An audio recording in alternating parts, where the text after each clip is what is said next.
Hello, everyone. Hello. Welcome back to my channel. I'm TOTstyles, and today we're diving deep into the evolution of the United States Constitution and its impact on modern politics. We'll explore everything from the Articles of Confederation to the Heritage Foundation, Project 2025, and Agenda 47.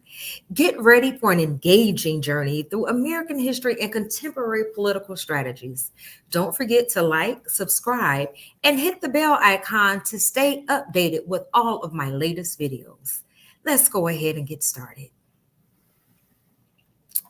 Now, before we jump all the way in, there are some things that I want to point out very quickly. The rules of the House, which is our house, is that we will always be respectful to one another. It does not matter if you are Republic or Democrats. We want you to interact and engage with us this political season. There is no time for us to stop and wonder if we are making the right choice or the wrong choice.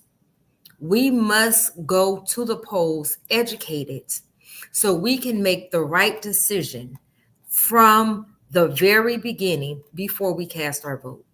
Making the right decision does not mean that you listen to what everyone else has to say.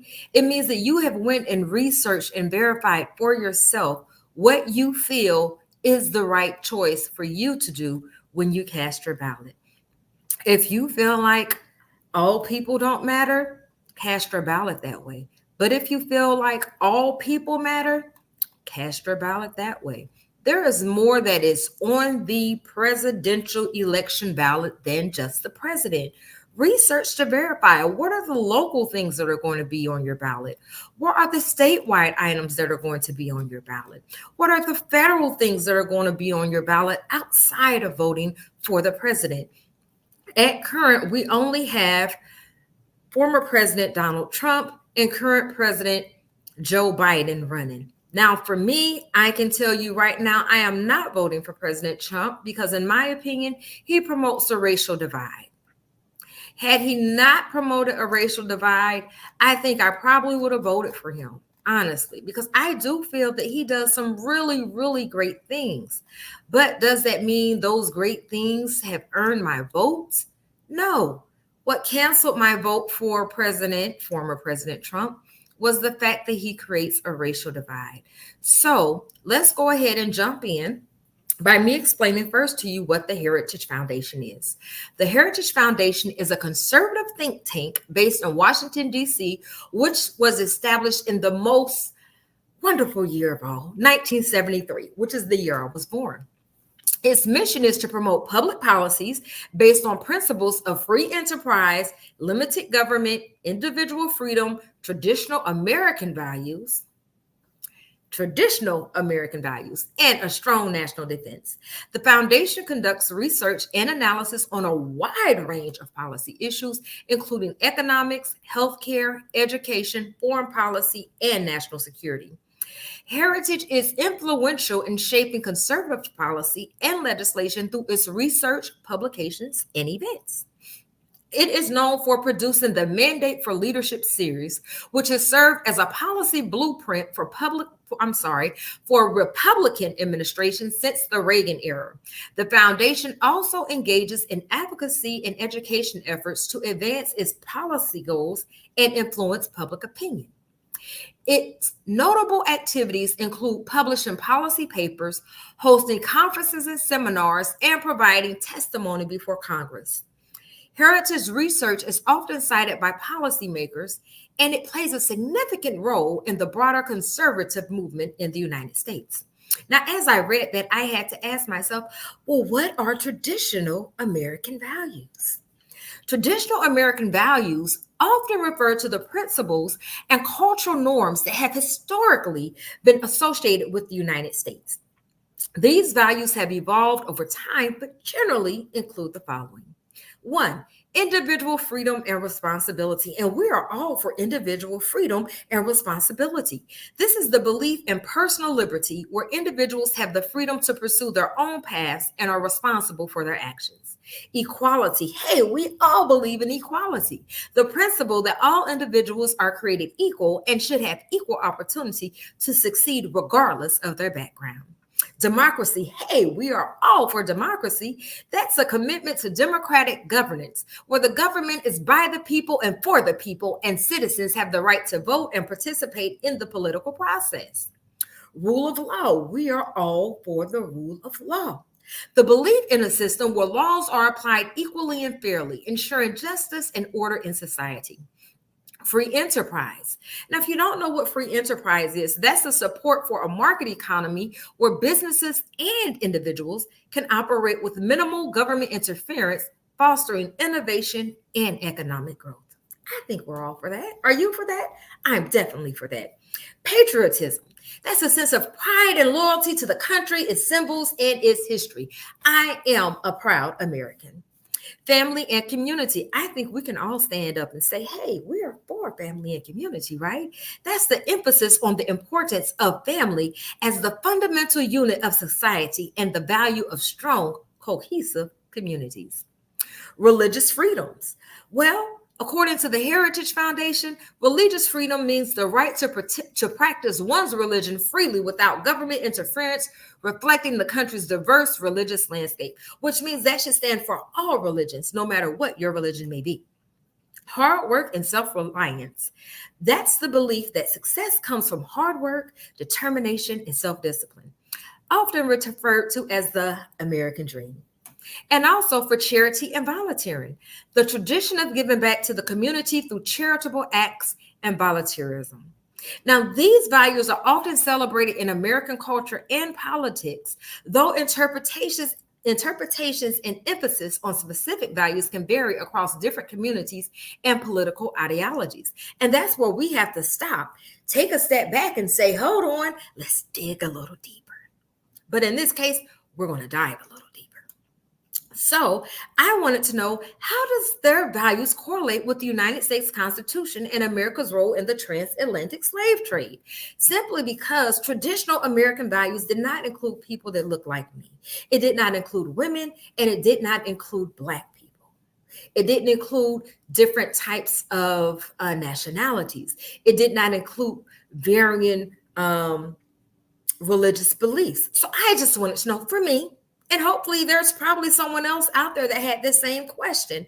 And the relationship between traditional American values and the U.S. Constitution and America's role in the transatlantic slave trade is complex and reflects both the ideals and contradictions of American history. So what I want you to do, this is my call to action for you. I want you to go and research the transatlantic slave trade if you are not familiar with what it is. I want you also to go and research the website of the United States Constitution, if you're not familiar with that is. I also want you to understand what is suffrage. Suffrage is the right to vote in public elections. It is fundamental democratic right that allows citizens to participate in the political process by electing representatives and influencing legislation and policies. Suffrage is essential for the functioning of a democracy as it provides a mechanism for the public to hold government officials accountable and ensure that their votes are heard in the governance of their country. So these are key points that I want you all to understand about suffrage, which is basically voting. Universal suffrage. This refers to the extension of the right to vote to all adult citizens, regardless of race, gender, income, or social status. Universal suffrage is a hallmark of modern democratic societies. In a historical context, there were early limitations. Initially, suffrage was often restricted to certain groups, such as property-owning white men. Over time, various movements worked to expand voting rights to a broader population. We had women's suffrage. This was women in many countries fighting long and hard for the right to vote. In the United States, the culminated in the 19th Amendment to the Constitution. This culminated in the 19th Amendment to the Constitution in 1920, which means that wasn't that long ago. If the Constitution was birthed from the Articles of the Confederation, which was created in the 1700s, and then we had some amendments that took place to the United States Constitution, not only in the 1800s, where we came up with the Bill of Rights, but also in the 1900s. So notice in 1920, the 19th Amendment to the Constitution gave women in the United States the right to vote. Prior to that time, women were not included. Therefore, when the United States Constitution was created, which is based on tradition, American values, I hate to let you all know this, but women were not part of those values. All people were not part of those values. The only person that was part of those values was property owning white men. Also, racial discrimination. In the United States, African Americans face significant barriers to voting even after the amendment in 1870. And I'm talking about the 15th Amendment, which was meant to prohibit racial discrimination in voting. The Civil Rights Movement and the Voting Rights Act of 1965 were crucial in overcoming these obstacles. That is where the women's suffrage movement, where we had white women that were fighting for their right to vote, their right to be heard in the United States, came together with the Civil Rights Movement. The Civil Rights Movement, which were African Americans in America, confirmation verb, voting for just to have their civil rights. But civil rights were not only for Black people. That fight was for all people, which is why the voting rights that white women were fighting for were the same voting rights that Black women were fighting for. But overall, it was also what Black people were fighting for. So when they decided to come together because there were power in numbers, what came out of that was the 15th Amendment. Not the 15th Amendment. What came out of that was the Voting Rights Act of 1965. So to bring that forward to today, 2024, suffrage is typically extended to all adult citizens, though there are still ongoing debates and issues around voter suppression, disenfranchisement, and access to voting. So it makes me say, if people feel their vote doesn't count, why is it that we have to keep going back to say, hey, I want to have my right to vote? If your vote didn't count, they wouldn't try to make it so hard for you to vote. So I want you to understand the importance of suffrage, the importance of voting. Democratic participation. Voting is the primary way for citizens to participate in their government and influence public policy. Representation. It ensures that government officials represent the will and interests of the people, meaning all people. Accountability. It allows citizens to hold their leaders accountable by voting for them out of office if they do not fulfill their duties to meet public expectations. I feel when Trump initially ran against Biden and lost, it was because he was not fulfilling his duties or meeting public expectations. For me, it was because I felt he promoted a racial divide, and that's why I chose not to vote for Donald Trump. And now that we have a possible Trump-Biden coming up, people are saying, hey, did Biden fulfill his duties and meet the public expectations?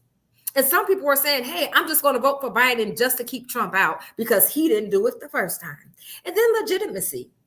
This enhances the legitimacy of the government as it is based on the consent of the governed. However, there are still challenges and issues that we must address. We still are dealing with voter suppression in 2024. There are still efforts to restrict or hinder the ability of certain groups to vote, often through laws or practices that disproportionately affect minorities and disadvantaged communities. There is still disenfranchisement. Some individuals, such as felons in certain jurisdictions, may be denied the right to vote. But this is so ironic because now we have a felon that can run for president, but he can't vote. So usually there's this coverage to show the president casting their votes. What will we do with that if Donald Trump is now a felon, which means he cannot vote? Because in certain jurisdictions, felons cannot vote. Will he be denied the right to vote? Or we go and look at, hey, why can't felons vote, and correct that? Because historically, a majority of felons, unfortunately, are from the African American community. And hey, their vote counts, but the best way to be sure their vote does not count is to say, hey, because you're a felon, you can't vote, therefore your vote doesn't count. Just something to think about. Access to voting. Issues such as voter ID laws, limited polling places, and lack of early voting options can affect voter turnout and accessibility of the electoral process. Now, if you're not familiar with the electoral process, that's basically the people you put in office on the state level, which is why I always want to drive home the fact that there is more on the ballot than the president. You should start voting on the local level, on the city level, on the state level. That is what makes a difference where you live. The presidential election only makes a difference when federal government comes into play, because federal law overrides state law.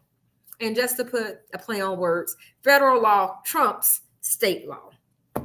Then we also have to understand your ballot, who you determine who's going to represent you in the House of Representatives on the state level, is your voice when it comes to federal laws. Who you determine who's going to be your congressman or congresswoman, they represent your voice when it comes to federal laws, because those are different votes, and those votes are the electoral process. And believe it or not, they cast the vote to determine who your president should and will be. So if you didn't vote on the state level during the various elections, you may not be represented in the way you need to be represented in order for your voice to be heard. So in summary, suffrage is a cornerstone of democratic societies, ensuring that all citizens have a voice in their government and the ability to influence the direction of their country through the electoral process. Now, I was just curious, which religious groups played a significant role in supporting versus opposing slavery? So believe it or not, just because someone says they're a Christian, it does not mean that they do not have the tendency to also promote a racial divide. I think that's the best way that I can say that. Who has a tendency to promote a racial divide? So when I look at the religious groups that were supporting slavery, we had the Southern Baptist Convention, the Methodist Episcopal Church of the South, the Presbyterian Church of the Confederate States of America. And then for religious groups that were opposing slavery, we had the Quakers, Society of Friends. We have the Northern Baptists, the Methodist Episcopal Church, Congregationalists, Unitarian and Universalist churches. And we also had the African Methodist Episcopal AME Church, as well as the Presbyterian Church of the North. All of these opposed slavery, and they put forth abolitionist activities in order to do away with it. The key abolitionist figures from religious groups was William Lloyd Garrison, Frederick Douglass, and yes, Harriet Tubman. So in conclusion, the role of religious groups in the context of slavery highlights the profound moral and theological divisions within American society during the 19th century. While some religious groups used biblical justifications to support slavery, others drew upon the same scriptures to vehemently oppose it, leading to significant contributions to the abolitionist movement and the eventual end of slavery in the United States. And then as I just kept diving deeper, I said to myself, have there been any changes to the 13th, 14th, and 15th Amendments since they were enacted in law? And if so, who was the sitting president and Supreme Court vote? So from that research, that question, because we should all have questions now. If you are going to be participating in this presidential election, one, be sure you're registered to vote, but two, ask the important questions. Don't just turn on Fox News or CNN or anything else. Don't just sit and talk with your boyfriends and your girlfriends to make your decision. Sit down and research for yourself the same way you had to research when you were in school, whether you were in elementary school, middle school, high school, or college, you had to research. Use that same foundational knowledge to research to make the proper determination of who should obtain your vote, who's telling the truth and who's lying. Because I promise you, there's some liars out there on the ballot. So the 13th, 14th, and 15th Amendments to the United States Constitution, known as the Reconstruction Amendments, have not been directly amended since their original ratification. However, their interpretations have evolved significantly through various Supreme Court decisions. So I'm going to tell you about the key decisions and notable Supreme Court cases associated with each amendment. So right now, what we need to understand, it's all about how is the United States Constitution going to be interpreted? And that interpretation will take place through our Supreme Court justices. Now, if all of our Supreme Court justices think the same way and none of them have their own mind, we are fucked. We want people on the Supreme Court that use their own thought process. We want people on the Supreme Court. Hey, Val. Hey, sis. We want people sitting on the Supreme Court that does the research that we were taught to do in elementary school, middle school, high school, college. We don't want people on the Supreme Court that says, oh, well, I'm going to vote this way because this is what the president wants. Because remember, if the president is not standing for the people, why are they the damn president? So to make an educated guess, I decided to do some research for you, and I want you to go and verify and validate if what I am telling you is true or false, because I do want you to know right now, I'm not voting for Trump or Biden. So I'm not biased in the information that I am providing.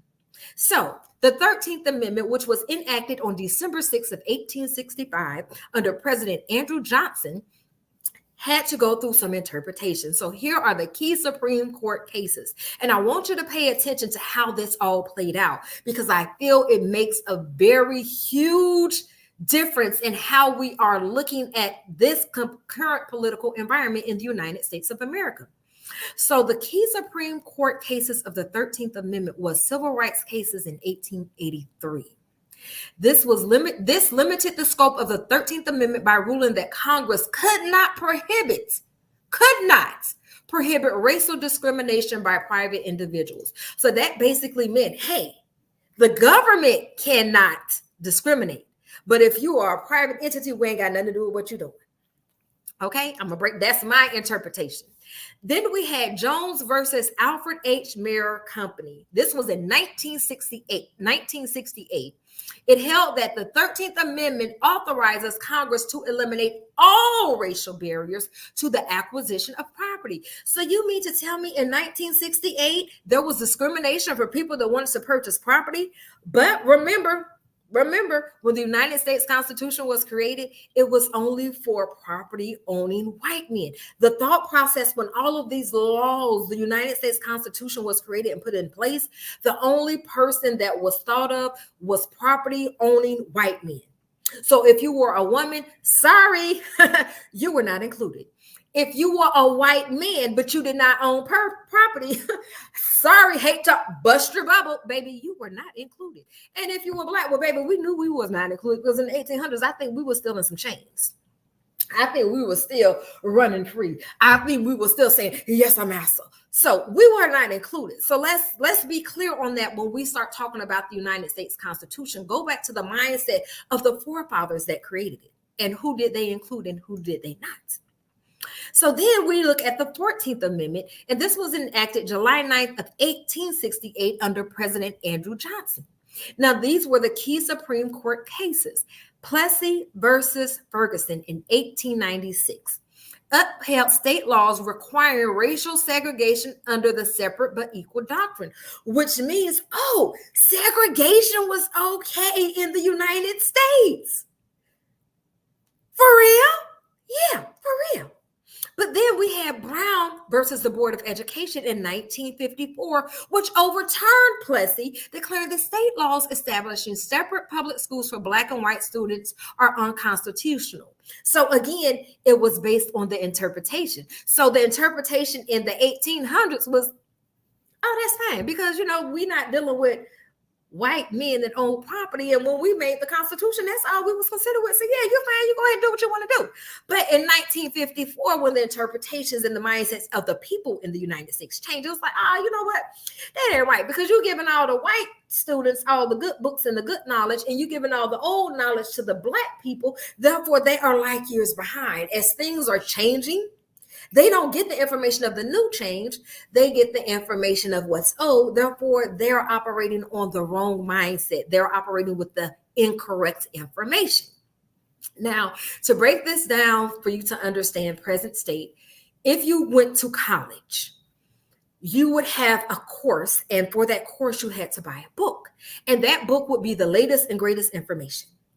And then, say for instance, the book is so huge, so it's broke up in two parts. So when you're taking the first part, so let's say economics, say you're taking the economics class, and they would teach microeconomics and macroeconomics, but it was generally the same book, but it was a huge book, right? So the first half might have covered microeconomics, and then the second half would cover macroeconomics, and you might have paid $300 or something for this book.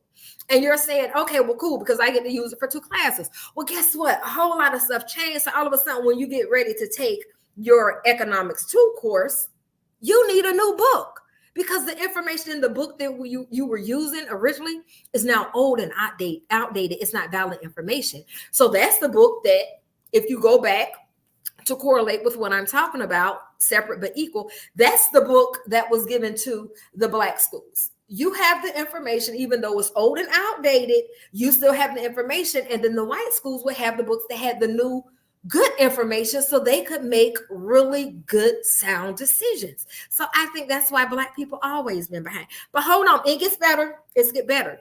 14th Amendment, we have R.V. Wade, which is Roe versus Wade in 1963. It used the 14th Amendment's right to privacy to rule that state laws restricting abortion were unconstitutional. But then you had Obergefell versus Hodges in 2015.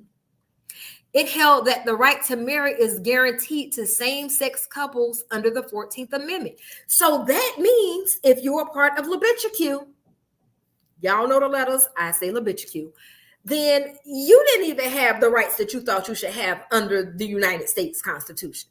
Y'all tracking with me? I hope y'all tracking with me. So then let's go ahead and look at the 15th Amendment, which was enacted February 3rd of 1870 under President Ulysses S. Grant. And these were the key Supreme Court cases. United States versus Reese in 1876. This limited the reach of the 15th Amendment by allowing states to use ostensibly non-racial means like literacy tests and poll taxes to disenfranchise African American voters. Hold on, so you mean the United States Constitution didn't even look out for me and I'm black? You damn skippy, because when it was created, it didn't even think about you. I'm sorry, not sorry. It is what it is. Shelby County versus Holder in 2013. Struck down key provisions of the Voting Rights Act of 1965, which were designed to enforce the 15th Amendment, effectively allowing states a history of voting discrimination to change their election laws without federal approval. So we all say, well, why do we need limited government? Why does the federal government have to get involved? Well, why did they have to get involved in the first place? Because unfortunately, in the United States of America, there are certain states and there are certain leaders of those states that still feel, based when the Constitution was created, black people don't count. These women don't count. And these white men that don't own property don't count either. So if I can roll back the hands of time, I'm going to do it. So that's why we need the federal government. We don't need limited government, which is what the foundation, the Heritage Foundation would like to have, limited government interaction and interference. So they can just run amok and do whatever they want to do, but we're going to get into them too, so hold on. So these landmark cases reflect the evolving judicial interpretations of these amendments, impacting civil rights and liberty significantly over time. Each decision involved different Supreme Court justices and was made under various presidential administrations. The key Supreme Court decisions mentioned have been crucial in shaping the application and understanding of these amendments. That's why it's very important that you pay attention to everything that's on the ballot. It's very important that you pay attention to why you are voting for a person and why you are not voting for a person. And did you go research and verify and vet for yourself? Or are you just going by what Uncle Sally and Auntie Pam said? Because they probably lying. They're giving you their point of view. You got to research and verify for yourself. So it made me say, well, what is the Voting Rights Act of 1965? Because if we didn't get like a Voting Rights Act, I thought we all had that civil liberty to vote. But apparently a Voting Rights Act had to be created to give everyone that civil liberty. Because remember, when the United States Constitution was created, it did not include people like me. It did not include women. I'm a woman. Hello, hey. It did not include Black people. Baby, I'm Black and they're Black, Black, Black. And it did not include white people that did not own property. That was a huge portion of the population that was excluded. So the Voting Rights Act of 1965 is a landmark piece of federal legislation in the United States that was enacted to prohibit racial discrimination in voting. It was signed into law by President Lyndon B. Johnson on August 6, 1965, during the height of the Civil Rights Movement.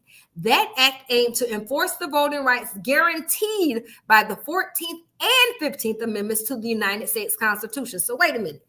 See, you got to ask yourself some questions, because I ask myself questions. And based on the questions I ask myself, I go do research. I do not go and ask other people. I do not turn on the news. I go do the research so I can verify. So you mean to tell me the United States Constitution was already created? It was already ratified. It already had amendments, and it already gave the right to vote, but we still had to further clarify who had the right to vote in 1965? That's kind of deep. So, based on that, the key provisions of the Voting Rights Act of 1965, Section 2 prohibits any voting practice or procedure that discriminates on the basis of race, color, or membership in a language minority group. This section is permanent and applies nationwide. Now, pay attention. Is it possible that that can go back to the Supreme Court for another interpretation? Absolutely, because I just proved how separate but equal at one point was, yeah, you can do that. And then they said, hold on, no, that's unconstitutional. So at any given point in time, the interpretations can change depending on who is interpreting. Section 4B originally contained a coverage formula to identify areas, primarily in the South, with a history of voting discrimination.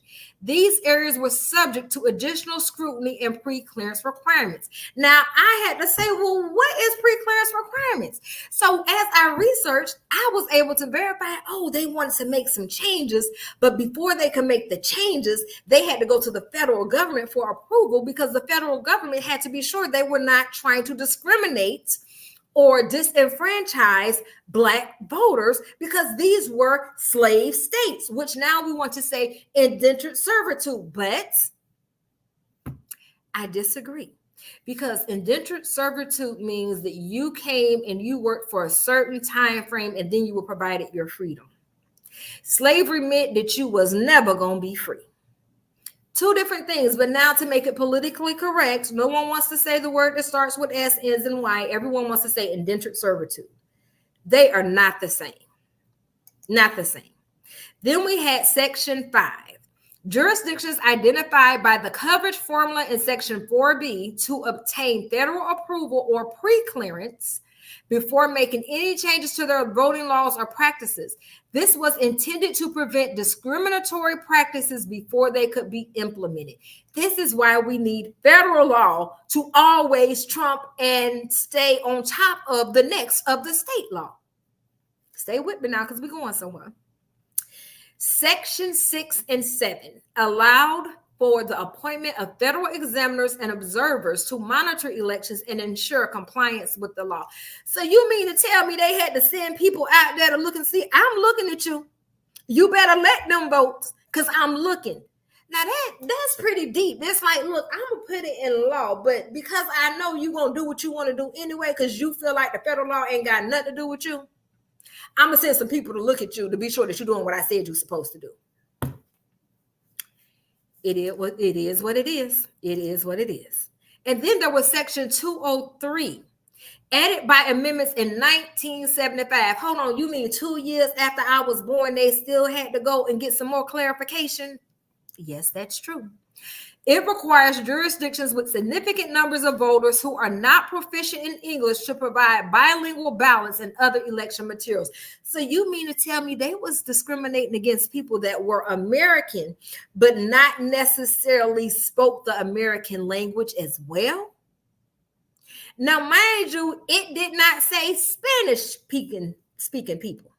Even though we always want to make it like it's Spanish. Baby, we had people over here that were speaking Russian. We had people over here that were speaking German.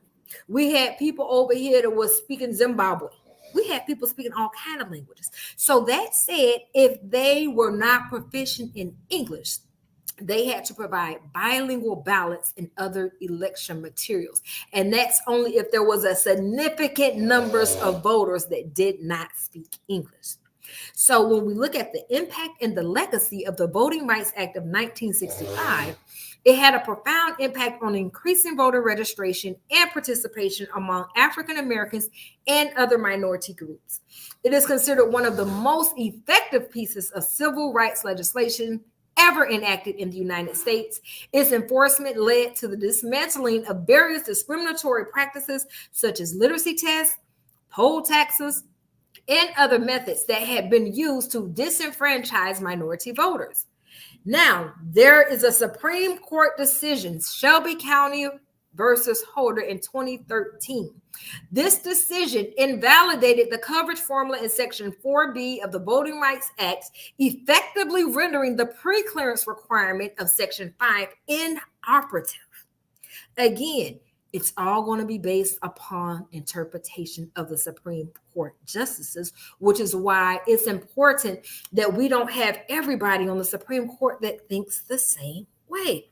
The Supreme Court held that the formula was outdated and that Congress needed to devise a new coverage formula based on current conditions. As a result, states previously subject to pre-clearance have enacted various changes to their voting laws without federal approval, leading to renewed concerns about voter suppression. The Voting Rights Act of 1965 remains a cornerstone of American civil rights law, and its provisions continue to be invoked to challenge discriminatory voting practices in court. Now, as I researched and read that, I said, well, I'm just curious, out of curiosity. What were the states that made the changes and what changes did they make? So, which states have enacted various changes to their voting laws without federal approval? So following the Supreme Court's decision in Shelby County versus Holder in 2013, several states that were previously subject to the pre-clearance requirement of the Voting Rights Act have enacted various changes to their voting laws without needing federal approval. Some of these changes have sparked controversy and legal challenges. Here are a few that have made notable changes. Now, first and foremost, it's the state that I live, the great state of Texas. I still love Texas. I don't care what y'all say. So Texas implemented strict voter ID laws requiring specific forms of identification to vote. Redistricting plans have faced legal challenges for alleged racial gerrymandering. North Carolina passed a comprehensive voting law that included voter ID requirements, reduced early voting days, and eliminated same-day registration and out-of-precinct voting. Parts of this law were later struck down by federal courts for being discriminatory. Georgia enacted several, including stricter voter ID requirements, changes to absentee ballot procedures, and reductions in the number of ballot drop boxes. Alabama enforced a strict voter ID law and closed several DMV offices in predominantly African-American counties, which limited access to the required IDs. Mississippi implemented a photo ID requirement for voting and made changes to absentee voting procedures. South Carolina introduced a photo ID law that was initially blocked but later implemented with some modifications. Virginia. Although Virginia has expanded voting access in recent years, it previously implemented voter ID laws and purged voter rolls more aggressively. Now, these changes often result in legal battles as civil rights organizations and other groups challenge the laws, arguing they disproportionately affect minority voters and amount to voter suppression. Courts have sometimes blocked or modified these laws, but the landscape of voting rights continues to evolve in response to legislative and judicial actions. Now, that is the background I wanted to give you as far as voting. And I feel now is a great time for segment of intending, which means if you need to go and grab a drink, if you need to go and grab a snack, go and do that and meet me back here, because now is the time to break down Project 2025. And when I break it down, not only am I breaking it down from my interpretation, but we will look directly at Project 2025's website to get a true understanding of what it is and let your mind form the questions. You go and do your research to verify and validate how you feel. But when people say this is this and this ain't that, I want to know for myself. So stay tuned and we'll be right back. This would be a good place to cue some music, but I don't have any music to cue, so just sing the music in your head. So, as a matter of fact, hold on. Before we go into this, I wanted to play this video very quick.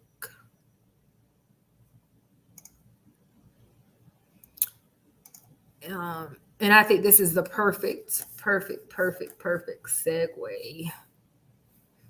Let me take a look. If I make this bigger. Nope, that's not what I want to do. I want to make this bigger. Okay. I'm sharing the audio. And this is going to be about 11 minutes. So we're going to go ahead and share this screen. And we're going to make this our commercial break.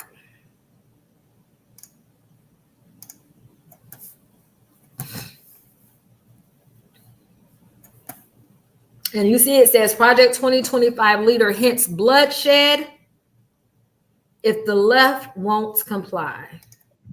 He says, listen, it won't be any bloodshed as long as the left allows what is about to happen to happen. I'm paraphrasing. Here it is. Let me speak about the radical left. You and I have both been parts of faculties and faculty senates and understand that the left has taken over our institutions.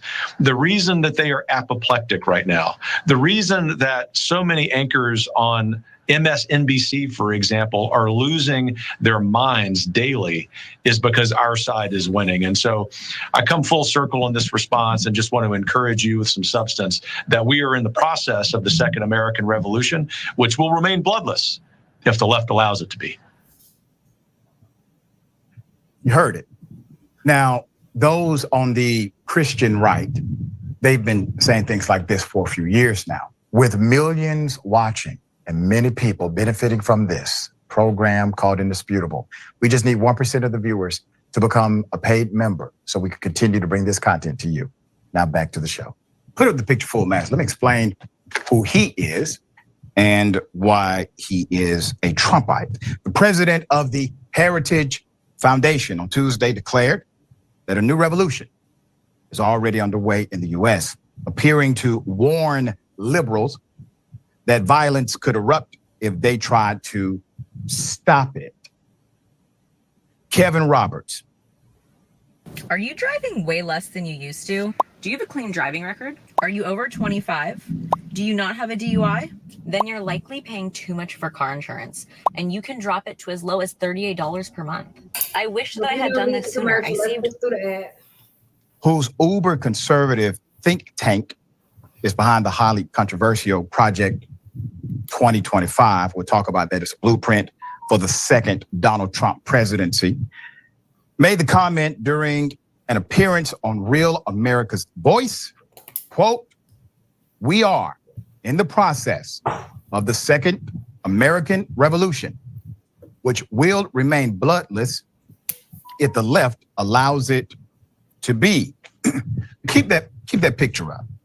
I want to remind everyone that during January 6th, the terrorist attack that took place, this was Donald Trump letting the world know, letting people like him know, that he's ready to go all out, everything on the table. He will excite his base to violence. And that's what he did. The Project 2025 calls for a huge increase in presidential power, but I thought they liked less government, as well as a transformation of the federal government, replacing existing staffers with an army of Trump loyalists. Roberts has previously said he sees his organization's role as, quote, institutionalizing Trumpism, whatever the hell that means. In his interview Tuesday, Roberts said that despite, quote, all this nonsense from the left, which is about democracy, by the way, we are going to win. We're in the process of taking this country back, he said. No one in the audience should be despairing. These individuals have abandoned the principles of the democratic process. These individuals wanted to overthrow the government by stopping a constitutionally mandated process. It's called certification of a presidential election. They want to be in an undefined territory constitutionally and legally in order to default to this, well, we can always take up arms against the government, et cetera, et cetera.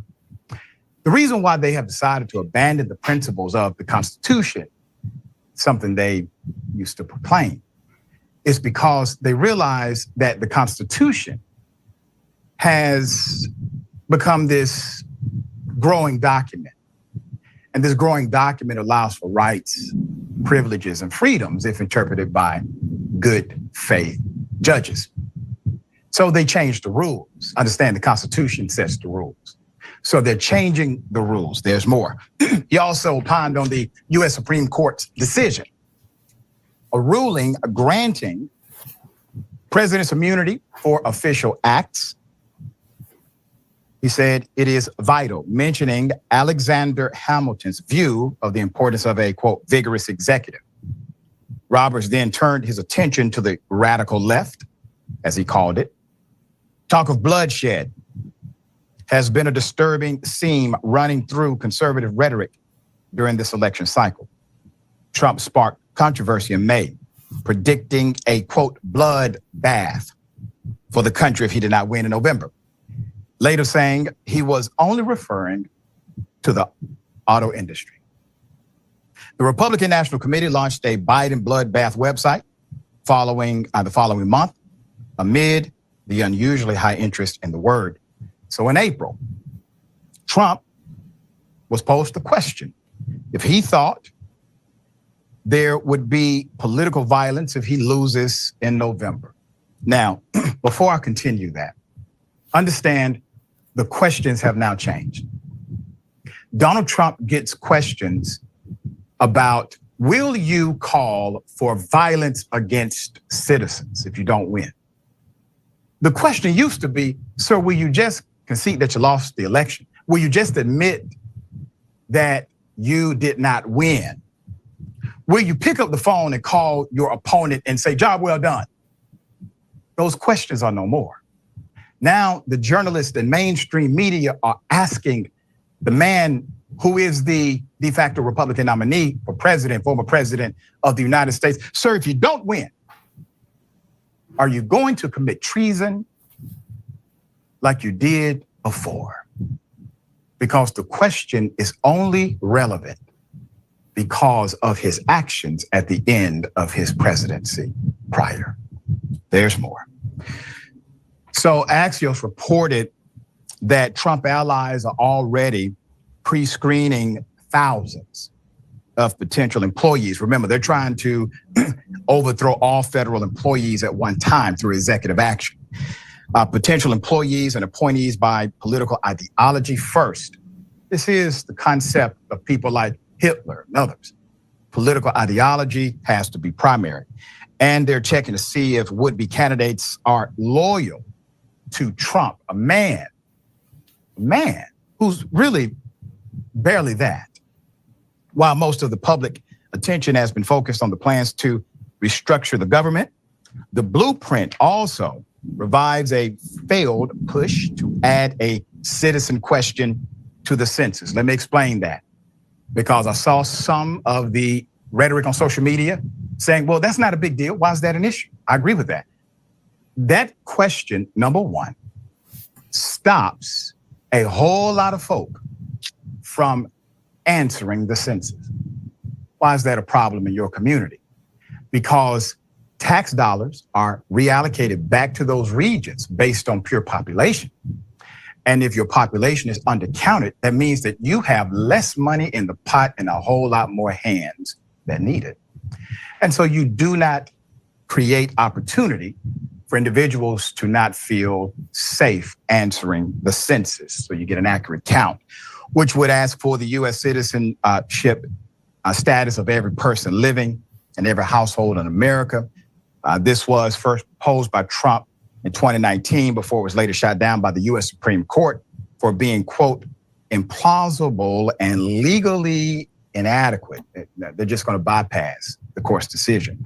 At the time, critics argued that making such a change would discriminate against minorities and scare off immigrant households from participating in the census over concerns of their response, that their response could be used against them and their legal status. In turn, this could lead to immigrants being undercounted, meaning some states, mostly Democratic, would get less representation in Congress, less funding, and the list goes on. Here we are. Marjorie Taylor Greene, Matt Gaetz, Sean Hannity, Charlie Kirk. These individuals have called for some version of violence against people who simply are concerned about the direction of the nation. You see, their patriotism is not love for country, it is love for Trump. And Trump is a proxy, a representation of the white male dominated power dynamic. That's it, nothing else. All right, Waz, thoughts here. This is why I stopped shopping on Amazon, and you should too. Don't spend another dime on Amazon. I love that they use this violent rhetoric to paint this country's quote unquote left when, in the past few years, all of the political violence that we've actually seen, whether you want to go from January 6th or you want to go to, the anti sort of ceasefire demonstrations of people who are pro-Israeli government, the violence has strictly been perpetrated by the right. Like, that's where the political violence comes from in this country. And I know there was a time in this country where there were like environmentalist extremists and stuff like that, but we don't have that anymore. There is no political violence on the left. And so mine is like an actual, the violent left to point to. What are we supposed to extrapolate from what this guy says? I think what he's saying is they're going to be willing to crush skulls if people get in the way. That's what it means to say, oh, if the left allows it to be bloodless, then it will be bloodless. But if the left stands up for itself, if the left decides that they're going to make their voices heard, we're going to violently, beat them up, jail them, even in most extreme cases, kill them in the process. And so I don't see how you could read that as anything else if you take into account the actual truth and history and the facts of who's committed political violence in this country and who hasn't. That's right, well said. And I want to make sure I make this point. He did not say this in isolation. He did not go on that show and all of a sudden decide to say what he said. This is planned. People who he rose with, they knew this was the opportunity for him to put this out there. And many are resonating on the right to what he said, and that is the current state of affairs. And we're still coming to terms with Okay. the fallout from Monday's So, Supreme Court as you decision, all just vastly seen, expanding the powers of the president. Trump seizing on the decision, which bolsters and even worse, legally protects his worst impulses, while his allies tout the authoritarian future that they want to build if Trump. Now, Project 2025, because I know that's everywhere. Like, girl, what is Project 2025? That's what I say. Okay, what is Project 2025? So let's go ahead and dive deeper into Project 2025. So Project 2025 is an initiative launched by the Heritage Foundation aimed at preparing conservative policymakers and leaders for a potential future Republican administration in the year 2025. Now, at the beginning of this particular live, I explained to you who the Heritage Foundation was and what they represent. Now, the project focuses on several key areas to ensure that the next conservative administration is equipped to implement its policy agenda effectively from day one. Now, as I go through this, it's all going to make sense. But as we start diving deeper and I start asking myself questions and I started doing the research, I said, oh, hell to the no. So let's go ahead and just keep it cute for now. So the key components of Project 2025 is policy development, crafting comprehensive policy recommendations across various sectors, including the economy, national security, healthcare, education, and more. Sounds all good on the surface. Ensuring these policies align with conservative principles of limited government, free enterprise, individual liberties, and traditional values. Be sure to write those things down because we're going to circle back to them. Limited government, free enterprise, individual liberties, and traditional values. Personnel preparation, identifying and training a pool of potential appointees who can serve in key positions within the federal government, providing these individuals with the necessary knowledge and skills to implement conservative policies effectively. Sounds like they want them all to think the same way and act the same way, a little robotic. That's what it sounds like to me. I could be completely wrong, but we're going to keep going. Operational readiness, developing detailed plans for the operational aspects of running a conservative administration, including the transition process and day-to-day governance. I'm going to put a pin in that one. Ensuring that there are clear strategies for managing federal agencies and implementing policy changes. Communication and outreach. Creating a comprehensive communication strategy to effectively convey the administration's goals and policies to the public. Engaging with stakeholders, including grassroots organizations, think tanks, and policy experts to build broad support for the conservative agenda. Now, I think that's all good. But my question that I want to put a pin in was, what do you have in place in case Trump does not win? Will he concede or will he promote further violence within the United States, such as what we saw on January 6th when they did not want the, what is it called? Y'all know what I'm talking about. They were supposed to certify. They were supposed to certify the votes and deem Biden as the winner.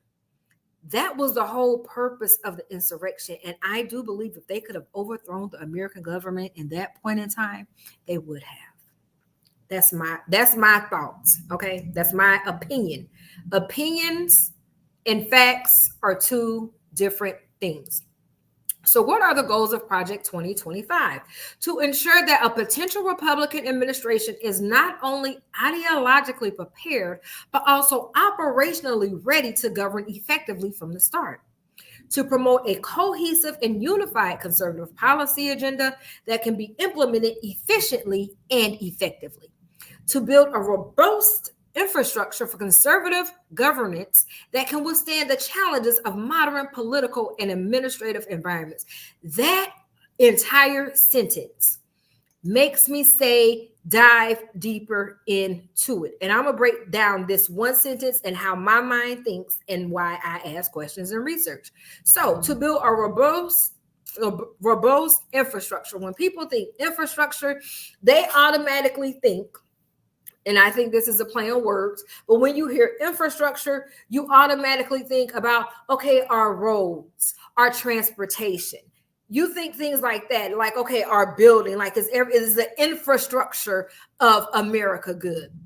But it says to build a robust infrastructure for conservative governance that can withstand the challenges of modern political and administrative environments. Well, hold on. That ain't got nothing to do with the roads. That has nothing to do with the transportation. That's the infrastructure of the government, which means, are you trying to change the way the government is currently structured? Stay with me, we're going deeper. So the goals of Project 2025 and the significance of Project 2025, this particular presidential election, in my opinion, is very, very important. Project 2025 reflects the Heritage Foundation's commitment to shaping and influencing public policy in line with conservative values, not necessarily for what's best for the people, but conservative values. By focusing on preparation and readiness, the initiative aims to enhance the effectiveness of future conservative administrations and ensure that they can deliver on their policy promises. In essence, and then the policy promises to who? To the people that they talking to up front, or to the people that they're making promises to behind closed doors that none of us know about until all of a sudden, aha, gotcha, motherfucker, happens. I'm just saying. So in essence, Project 2025 is about building a roadmap for conservative governance, ensuring that leaders are ready to take on the responsibilities of office with well-developed policies and a strong support system in place. Now, I have said many times, because people keep saying, Agenda 47 and Project 2025 has nothing to do with each other. They have nothing to do with each other. Project 2025 is the roadmap. Agenda 47 is the implementation of said roadmap. And clearly, I just reiterated, Project 2025 is about building a roadmap for conservative governance, ensuring that leaders are ready to take on the responsibilities of office with well-developed policies and a strong support system in place. So I wanted to know, well, what was the basis? Like, why did they need to create Project 2025? Right? The government been going for a long time. We done had these Democrats and these Republicans. We done had the Articles of Confederation, and they said, hey, this ain't really working. We need to come up with something better. So when they came up with something better, they came up with the United States Constitution, and they said, hey, wait a minute, we need some more interpretations because it's not really clear what y'all trying to say. So then we had the Bill of Rights, and even from that, it was like, well, hold on. We need to better understand what you mean by when you said this right here. So from that, we had all of these different interpretations, and we had to have amendments to make clear this is what it meant. But we even saw that, hey, the interpretation at this moment in time is not the same interpretation of this moment in time. So we can overturn what we said back then because this is what we mean now. And people keep forgetting that. The interpretation of the United States Constitution can consistently and constantly change. I don't think anything is written in stone when it comes to the United States Constitution, because if so, why do we keep saying, oh, yeah, that's law? Oh, no, that's not law. This is law. No, that's not law. This is law. Pay attention, people. So Project 2025 was created by the Heritage Foundation to prepare conservative policymakers, leaders, and the broader conservative movement for a potential Republican administration starting in 2025.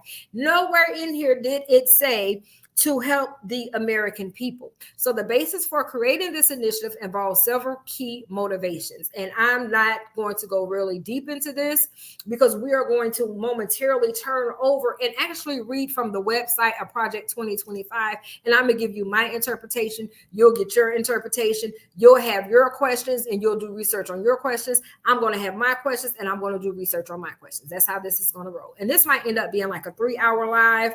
Sorry, not sorry, because right now I need people to be educated.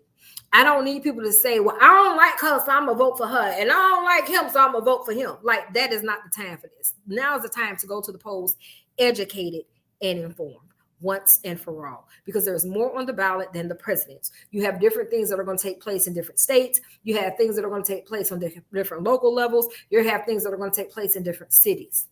You have things that are going to take place on the federal level as who's going to be the House of Representatives, who's going to be in Congress. So there's more than just the president on the ballot. and your vote counts. Don't ever let nobody tell you your vote count. Your vote don't count, because it does. It truly does. So effective governance from day one. So this is learning from past transitions. Historical transitions have shown that the initial period of any administration is crucial for setting the agenda and implementing policies effectively.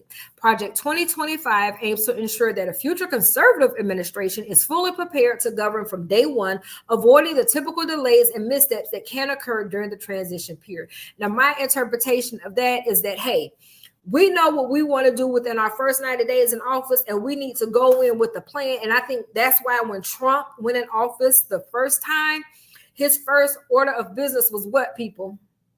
Say it again. One more time. That's right, executive orders. He had a stack of executive orders that he went and signed, and a lot of those executive orders had a little pushback, and some were passed and some were not. But the fact that he knew what he wanted to do coming out the gate. I'm still saying, what did Biden do any executive orders? Did Biden roll anything back? That's my problem with Biden, because he didn't go in there with that saying that Trump wouldn't know it. That's a problem for me. Number two, policy and personnel readiness. Comprehensive policy development. The project emphasizes the development of detailed and actionable policy recommendations that align with conservative principles. This ensures that the administration has a clear and cohesive policy agenda ready for implementation. Identifying qualified personnel. By identifying and training a pool of potential appointees, Project 2025 aims to place knowledgeable and skilled individuals in key government positions.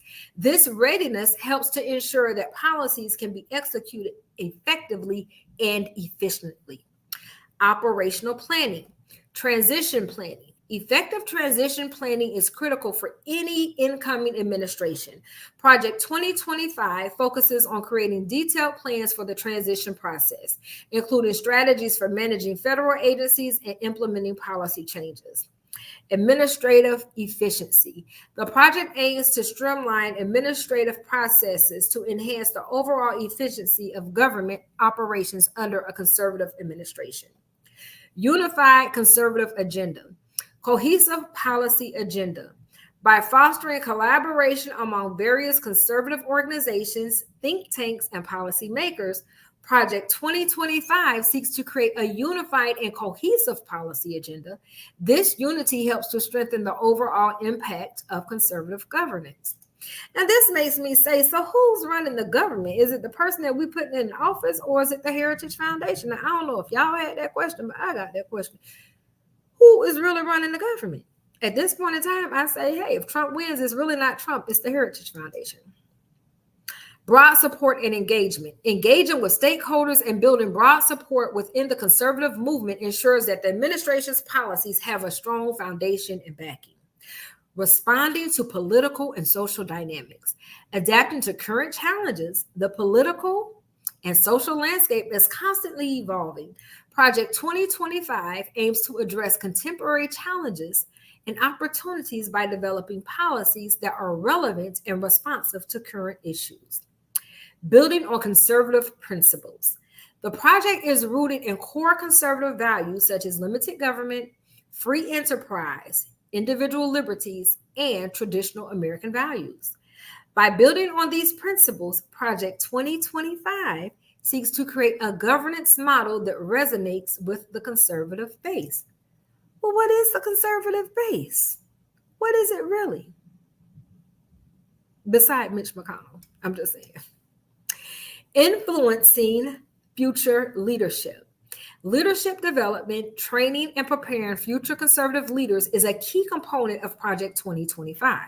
By investing in leadership development, the project aims to cultivate a new generation of conservative policymakers who are ready to lead and govern effectively. In summary, Project 2025 was created to ensure that a potential future Republican administration is well prepared to govern effectively from the outset with a comprehensive and cohesive policy agenda, trained personnel, and a strong operational plan.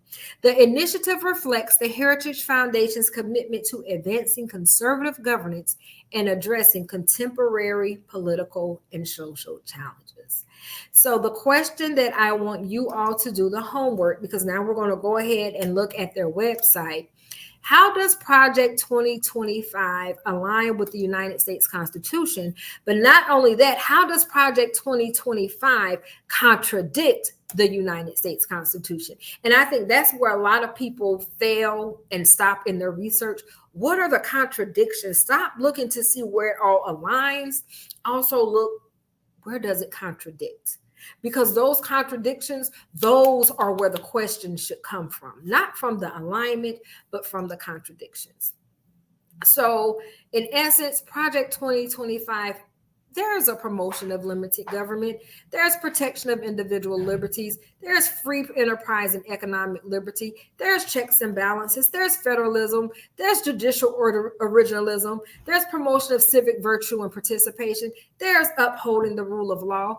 Project 2025 aims to align closely with the U.S. Constitution by promoting principles of limited government, protecting individual liberties, supporting free enterprise, maintaining checks and balances, respecting federalism, advocating for originalist judicial interpretation, encouraging civic participation, and upholding the rule of law. And these alignments reflect a commitment to the constitutional framework and enduring values that it embodies. But where does it contradict? So when I said, how does it contradict the U.S. Constitution? I want you all to know.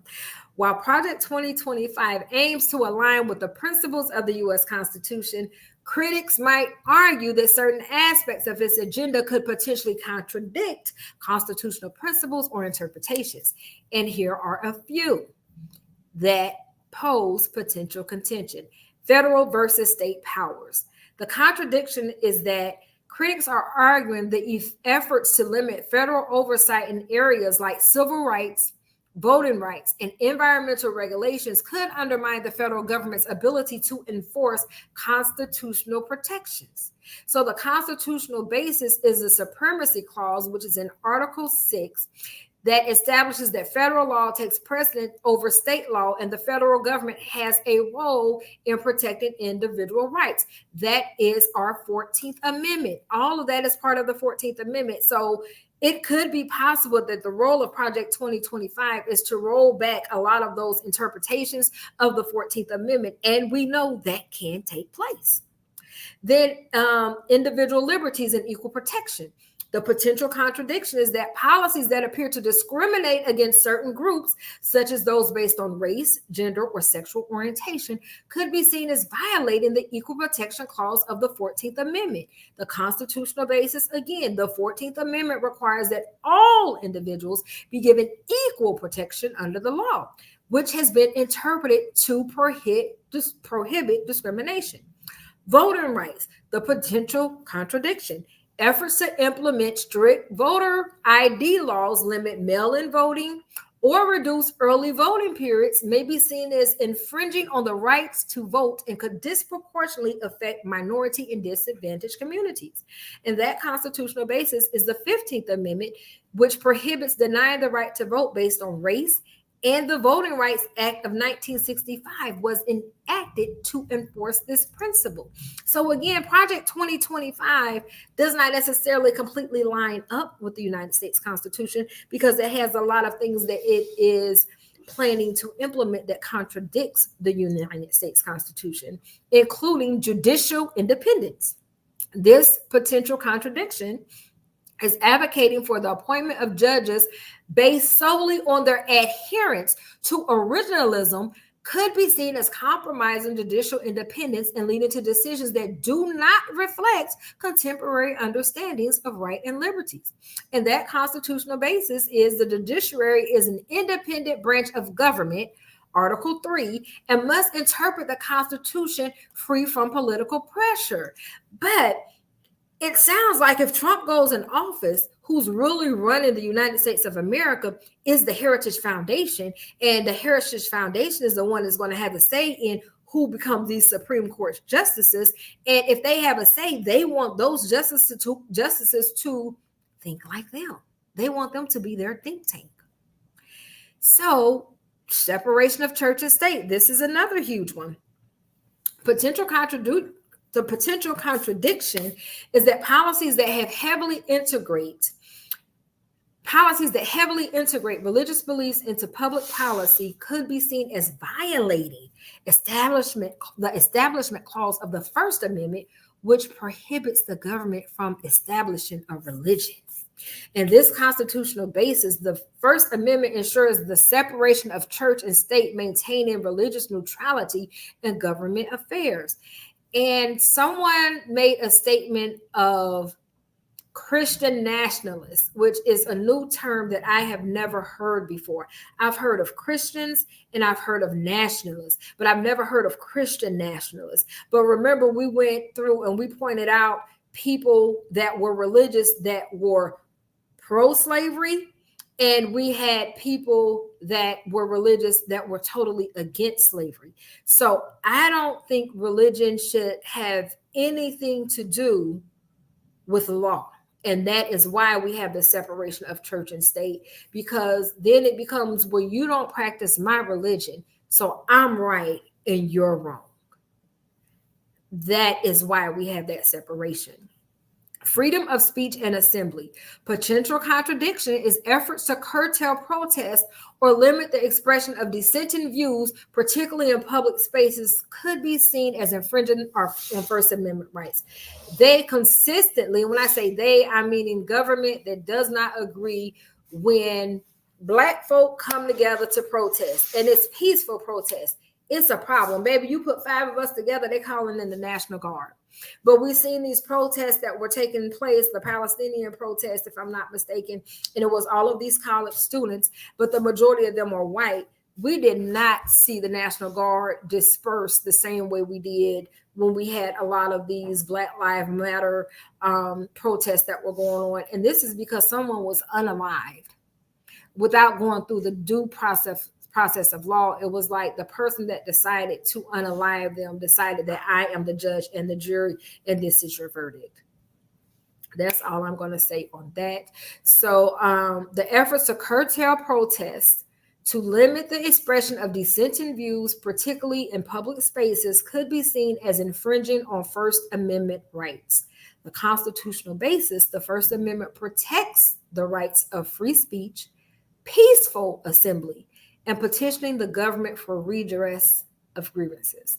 So in conclusion, while Project 2025 endeavors to uphold constitutional principles, there are areas where its policies could potentially conflict with the Constitution or its interpretations by the courts. These potential contradictions highlight the ongoing debates within American society about the balance between state and federal powers, individual liberties, and the role of government in enforcing rights and protections. Ultimately, the constitutionality of specific policies will likely be determined through judicial review and legal challenges. So from here, what I want us to do is to turn to the website, the Project 2025 website. So when I say research, I'm not meaning go look and see what somebody else said. I'm saying go see what they said. Carry your behind over there and see exactly what they said. Okay? So that's exactly what we're going to do. So let me go ahead and share my screen.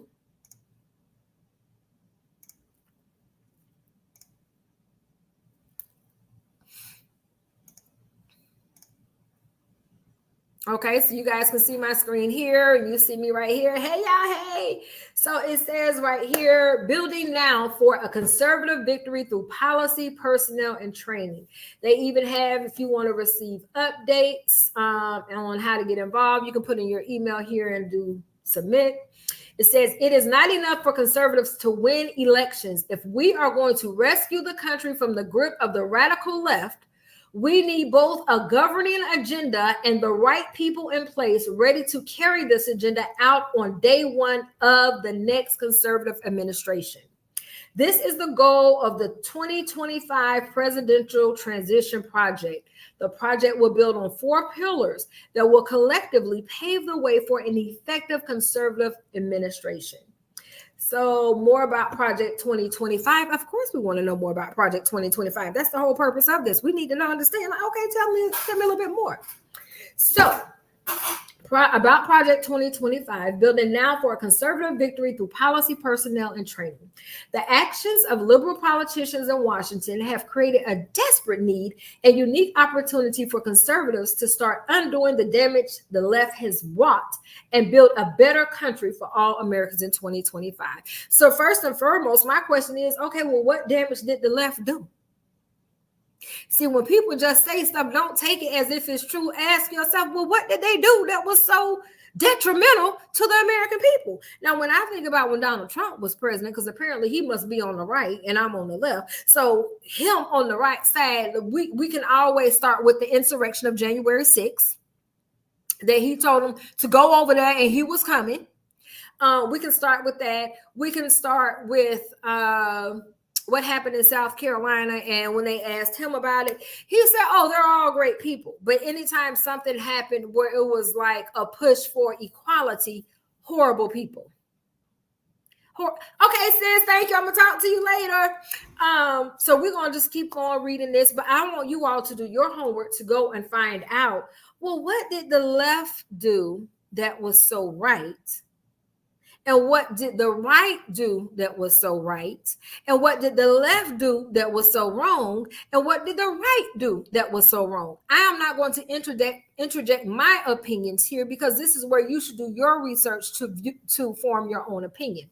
So the actions of liberal politicians in Washington have created a desperate need and unique opportunity for conservatives to start undoing the damage the left has wrought and build a better country for all Americans in 2025. It is not enough for conservatives to win elections.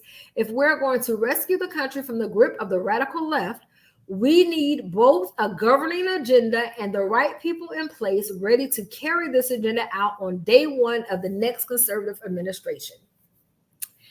This is the goal of the 2025 Presidential Transition Project. The project will build on 4 pillars that will collectively pave the way for an effective conservative administration: a policy agenda, personnel, training, and a 180-day playbook. I think we need to look at the playbook.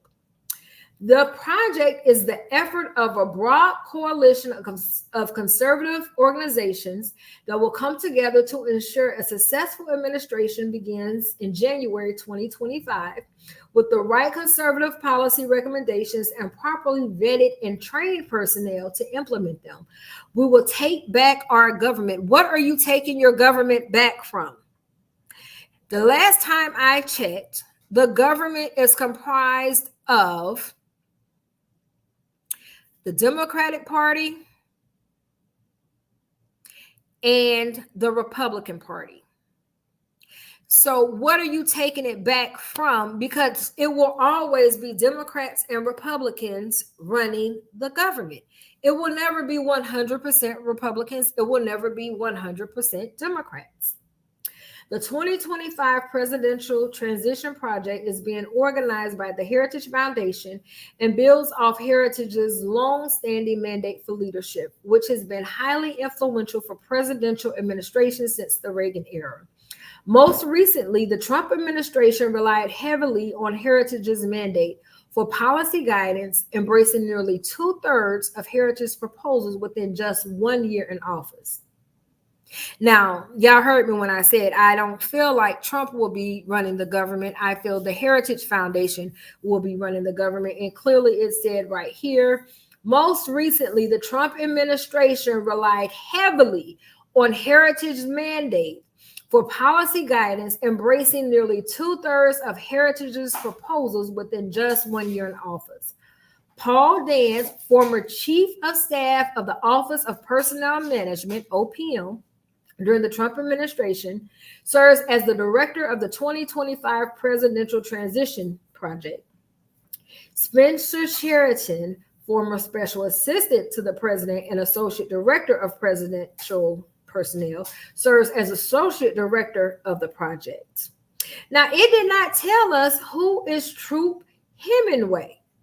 He's the associate director of Project 2025, the Heritage Foundation. So what I find to be ironic, hold on, let me scroll down. This is when you got to stop, think, and ask. Spencer and Troop have the same title. They are both assistant directors of Project 2025, and they are both part of the Heritage Foundation. So I want to go and find out who is Troop Hemingway. Like, who is he? So let's find out a little information on him, because they didn't mention who he was at all. So Troop, I don't know if it's Troop or Trop, Hemingway is a prominent conservative figure involved in various political and policy roles. He currently serves as the Associate Director for Personnel Placement at the 2025 Presidential Transition Project, spearheaded by the Heritage Foundation. This project focused on preparing for the next conservative administration, aiming to streamline and optimize personnel placements and policy implementations. Hemingway has a rich background in government service. He was an associate director of the Presidential Personnel Office under President Donald Trump, where he handled opponents in key departments such as defense, homeland security, energy, and the intelligence community. His role extended to being a senior advisor to the Undersecretary of Defense for Research and Engineering at the Pentagon. In addition to his governmental roles, Hemingway is the president of Personnel Policy Operations, a nonprofit organization dedicated to supporting conservative civic engagement. He is also founder of the Association of Republican Presidential Appointees and has a degree in cybersecurity from the University of Virginia.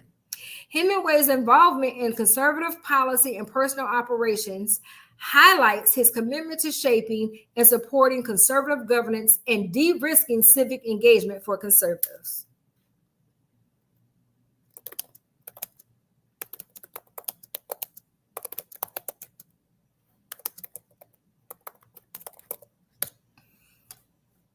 So I posed another question. And what I wanted to know is, was he part of the January 6th insurrection? Because I don't know, why didn't they give his information? So it said he has not been directly implicated in any criminal activity related to the January 6th insurrection at the U.S. Capitol. His involvement is more peripheral, primarily through his association with various pro-Trump organizations and roles in the Trump administration. He has been a part of the America First Policy Institute and is actively involved in conservative projects like the 2025 Presidential Transition Project, which aims to prepare for the next conservative administration. Hemingway's name did surface in relation to legal activities around the Trump administration, but there is no concrete evidence or charges linking him directly to the events of January 6th. His work focuses on conservative policy implementation and personnel placement for future conservative administrations. So they did not give too much information on him. Notice they didn't even mention him up here at all, which is why I went ahead and did the research. So let's go ahead and let's go back a page. Okay, we read through all of that. So this is in the news. Project 2025 reaches 100 coalition partners, continues to grow in preparation for next president. Project 2025, this is the same. Heritage Foundation's 2025 Presidential Transition Project Special Report. So let's go into the pillars, because they said there's 4 pillars. So the first one is policy agenda. Building on the legacy of Mandate for Leadership, this comprehensive policy guide for the incoming presidential administration will offer specific proposals for every major issue facing the country, pulling from the expertise of the entire conservative movement. So you can read the policy agenda here. Personnel database, the most comprehensive policy agenda, will have only limited impact without the right people in place to implement it. The project will cast a net across the country to identify conservatives from all walks of life to serve in the next conservative administration. You can read more about that here. Training. To turn this talent pool into effective conservative administrators, the project will bring together experts who have served in prior administrations and can share their knowledge through workshops, seminars, online videos, and mentorship. Now, I said I feel we need to dig into the playbook. So right here, you have your 180-day playbook. The time is short and conservatives need a plan. The project will create a playbook of actions to be taken in the first 180 days of the new administration to bring quick relief to Americans suffering from the less devastating policies. I don't know what devastating policies they are talking about, but let's go learn some more about the playbook. The fourth pillar of Project 2025 is our 180-day transition playbook. It includes a comprehensive, concrete transition plan for each federal agency. Only through the implementation of specific action plans at each agency will the next conservative presidential administration be successful. Pillar, I don't know what that number is because I'm not real good at Roman numerals, but let me see. Let's say Pillar 9. Pillar 9 will provide the next president a roadmap for doing just that. To learn more about Project 2025's vision for conservative administration, please read our recently published book, Mandate for Leadership, The Conservative Promise. So they didn't tell us a whole lot about their playbook, but let's take a look at policy. So again, they're referencing their book. So this book is the product of more than 400 scholars and policy experts from across the conservative movement and around the country. Contributors include former elected officials, world-renowned economists, and veterans from 4 presidential administrations. This is an agenda prepared by and for conservatives who will be ready on day 1 of the next administration to save our country. The Heritage Foundation is once again facilitating this work, but as are dozens of partners and hundreds of authors will attest, this book is the work of the entire conservative movement. The next conservative president will enter office on January 20th, 2025 with a simple choice, greatness or failure. It will be a daunting test, but no more so than every other generation of Americans has faced and passed.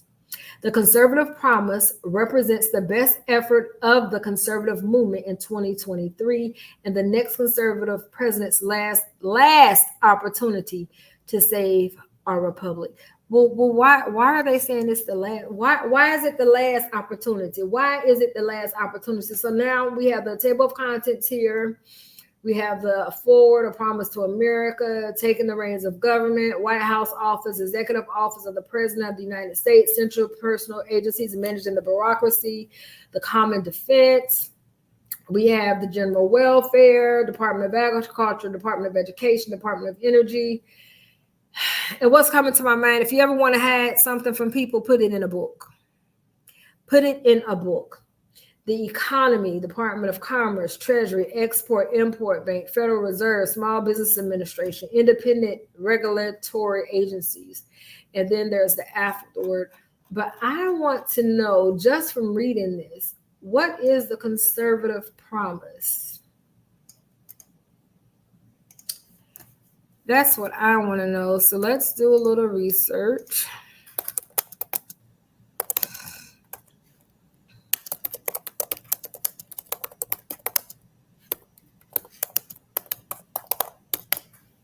So I want to know, what is the conservative promise mentioned on Project 2025's website? So the conservative promise is part of the Project 2025 initiative by the Heritage Foundation, aiming to shape policy decisions and prepare for a future conservative U.S. administration. This comprehensive policy guide, titled Mandate for Leadership, the Conservative Promise, includes detailed proposals for addressing major national issues and restructuring federal agencies to align with conservative principles. The guide draws on the expertise of over 400 scholars, policy experts, former officials, and conservative leaders. It covers a wide range of topics, including restoring the integrity of the Department of Justice, restructuring the Department of Homeland Security, and enhancing education freedom by breaking up the Department of Education. The recommendations aims to streamline government operations, enforce laws consistently, and prioritize conservative values across all levels of federal governance. The project also includes a 180-day transition playbook designed to provide actionable steps for the next conservative administration to implement swiftly, ensuring a significant impact within the first 6 months in office.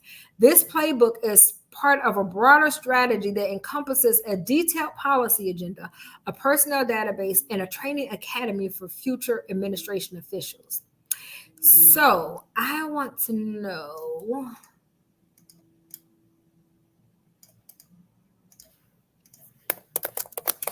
What is the 180-day playbook? Let's see if we can find that out, because I feel like that's what we need to be really looking at. So let's see. Let's go over to personnel, presidential personnel database. So if you want to be considered for positions in a presidential administration, submit your resume today to be included in the personnel database. Training, Presidential Administration Academy, preparing political appointees to be ready on day one. So it says what you'll learn, who should attend, program format, time commitment, and the faculty.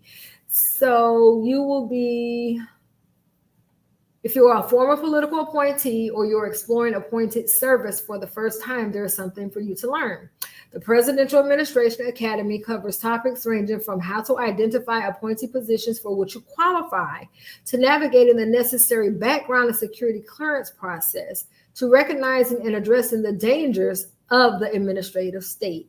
Potential appointees will learn the intricacies of the federal budget process, how to work with the media, managing congressional and stakeholder relations, the federal procurement process, and dozens of other topics that provide the knowledge and skills you need to be an effective presidential appointee. Who should attend? If you're interested in serving the next conservative president, you've come to the right place. Presidential Administration Academy. Participants are professionals at all career levels from across the country and in our nation's capital who want to learn, engage, get credentialed, and be prepared to serve the next president and the American people by advancing conservative policy at the federal level.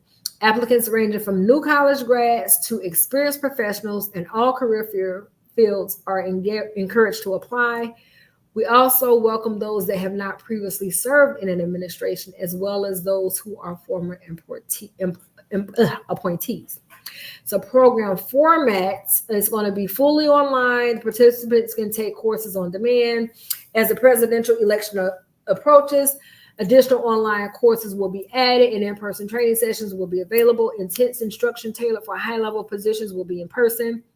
The Presidential Administration Academy offers individual classes as well as full certificate programs. In order to receive a certificate of completion, all classes within a certificate program must be completed and each quiz must be passed. The majority of classes run 30 to 90 minutes. Since the program is largely offered online and on demand, you can self-pace and cover the material at your convenience over time. On-site in-person programs will be intensive learning and run from 1 to 2 days. And we already looked at the playbook, which it didn't really tell us about it. And then the advisory board. So a broad coalition of over 100 conservative organizations has come together to form the Project Pillars. Project 2025, organized by the Heritage Foundation, is a movement-wide effort guided by the conservative cause to address the reform and failings of big government and an undemocratic administrative state. The opinions of Project 2025 and the Heritage Foundation do not necessarily represent the opinions of every one of its advisory board partners. So this gives you some of the boards. We have Alabama Policy Institute, 1792 Exchange, American Accountability Foundation, ACLJ Action, American Commitment, the American Conservative, America First Legal, America Moments, the American Main Street, the American Family Project, California Family Council, Centennial Institution, Colorado Christian University. And there's a lot of different companies in here. You have the Heritage Foundation, Hillsdale College, Liberty University, Protect Our Kids, Young America's, Texas Public Foundation, Tea Party Patriots. So we have all of that on here. And then I just wanted to know a little bit more about the 180-day playbook. So it's a critical component of Project 2025 initiative by the Heritage Foundation. The playbook outlines a detailed step-by-step plan for the first 180 days of the conservative administration to ensure a swift and effective policy implementation. So the 180-day playbook has agency action plans. Each federal agency will have a specific action plan to ensure that the new administration can start implementing its agenda effectively from day one. These plans include restructuring and reprioritizing agency missions to align with conservative values. Policy implementation. The playbook provides detailed strategies for enforcing laws consistently and fairly across all federal agencies. It focuses on issues like immigration, education, national security, and economic policies. Personnel deployment. The playbook includes guidance on appointing and deploying key personnel across federal agencies to ensure the right people are in place to execute the administration's policies effectively. Immediate reforms. The playbook emphasizes immediate reforms to address critical issues such as border security, law enforcement, and education. It aims to restore the integrity of various departments and ensure they function efficiently. The structure and content is agency-specific plans.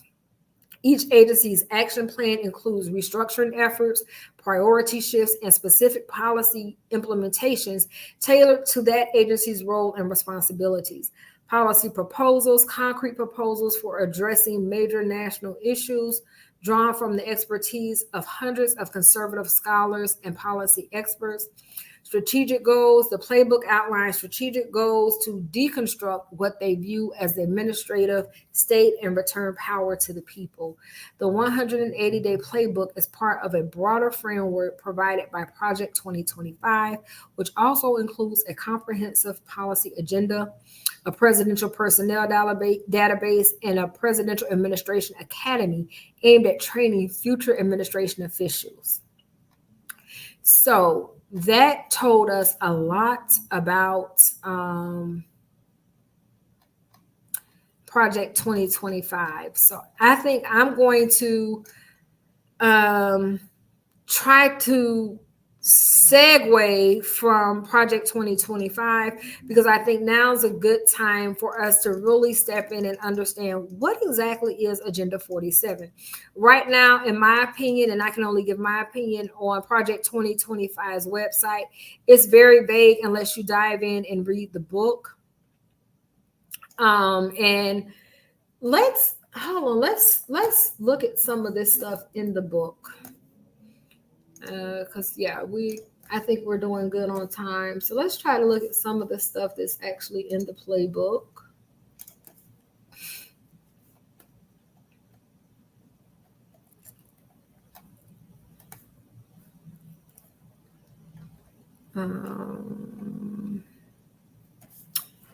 So let's scroll down.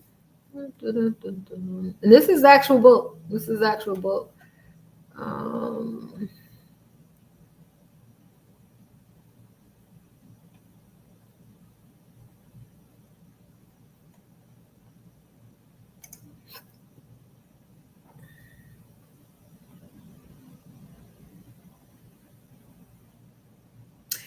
I feel like we might need to do another live to kind of dive into this, but I'm trying to figure out like what topic do I want to just look at. If anybody has a suggestion of what topic to look at first, I can look at that topic. But clearly, I think we can spend a lot of time dissecting this book, Mandate for Leadership: The Conservative Promise. Common Defense, General Welfare, Department of Agriculture, Department of Education, Department of Energy, Environmental Protection, Department of Health and Human Services, Department of Housing and Urban Development, Department of the Interior, Department of Justice. That's a good one. Let's look at the Department of Justice.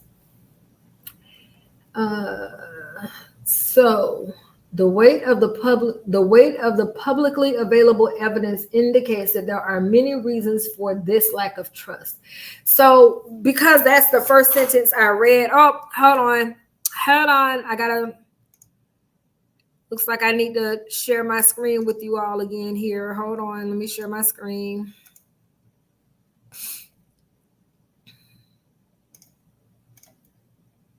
Okay, so this is where we're at. So we're looking at the Department of Justice right here, which starts on page 545. The Department of Justice, DOJ, has a long and noble history. That history began with the creation of the office of the Attorney General pursuant to the Judiciary Act of 1789 and has continued through the creation of the department in 1870. The formation of the Federal Bureau of Investigation, FBI, in 1908, reforms following the terrorist attacks of September 11th, 2001, and the president and into the present day, properly understood within the framework of a constitutional republic that values order, liberty, the Department of Justice has two primary functions: protecting public safety and defending the rule of law. Let me make this a little bit bigger because I want to be sure you guys can actually see what I'm reading here. Okay, we got to go back one. Okay. So unfortunately, the department has lost its way in recent years and has forfeited the trust of large segments of the American people.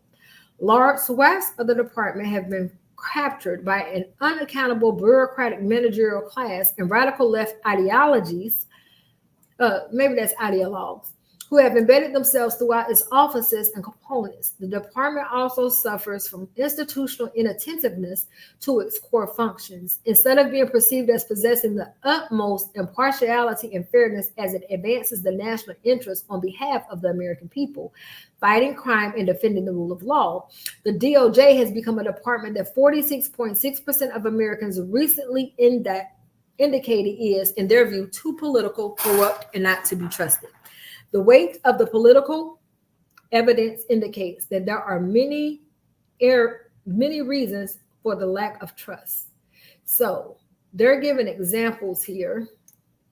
So we're going to look at these examples. But I want to do something here first, because this is kind of what I do. So let's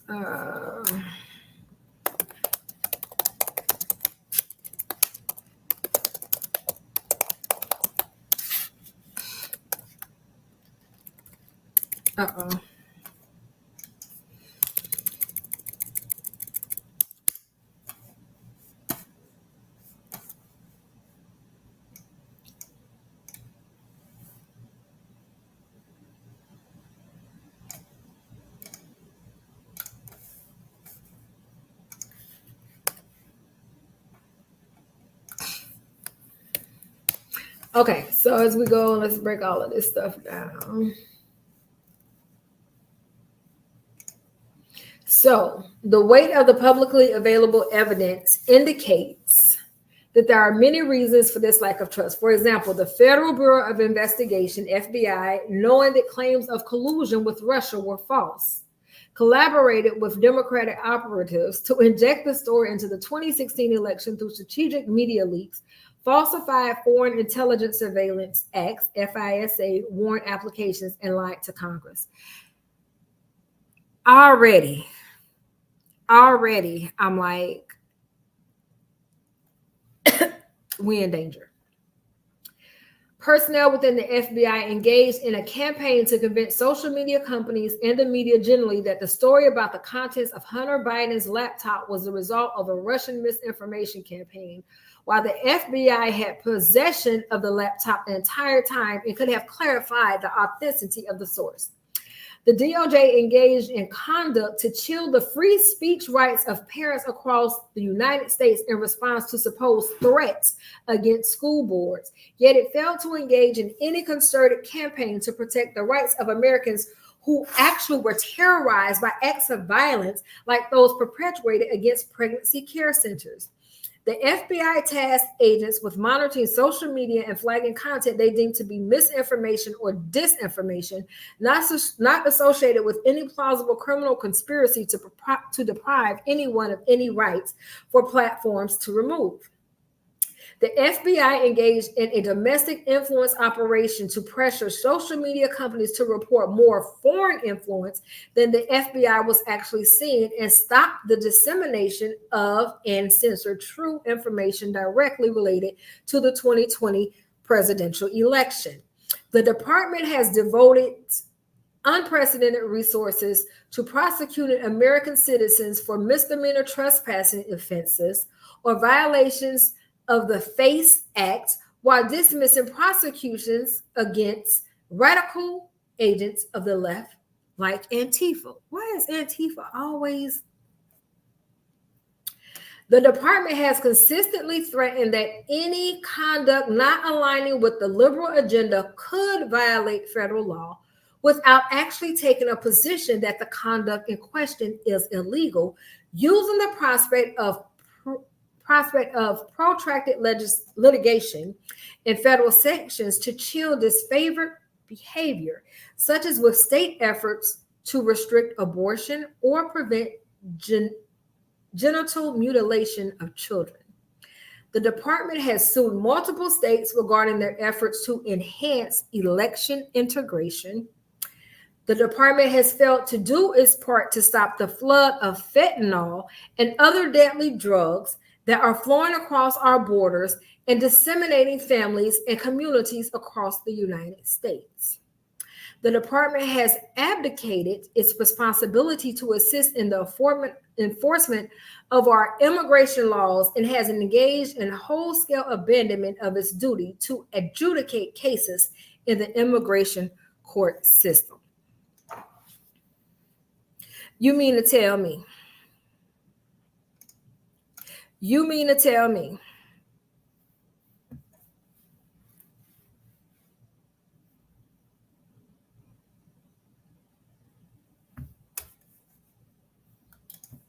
Let's go ahead and dive in.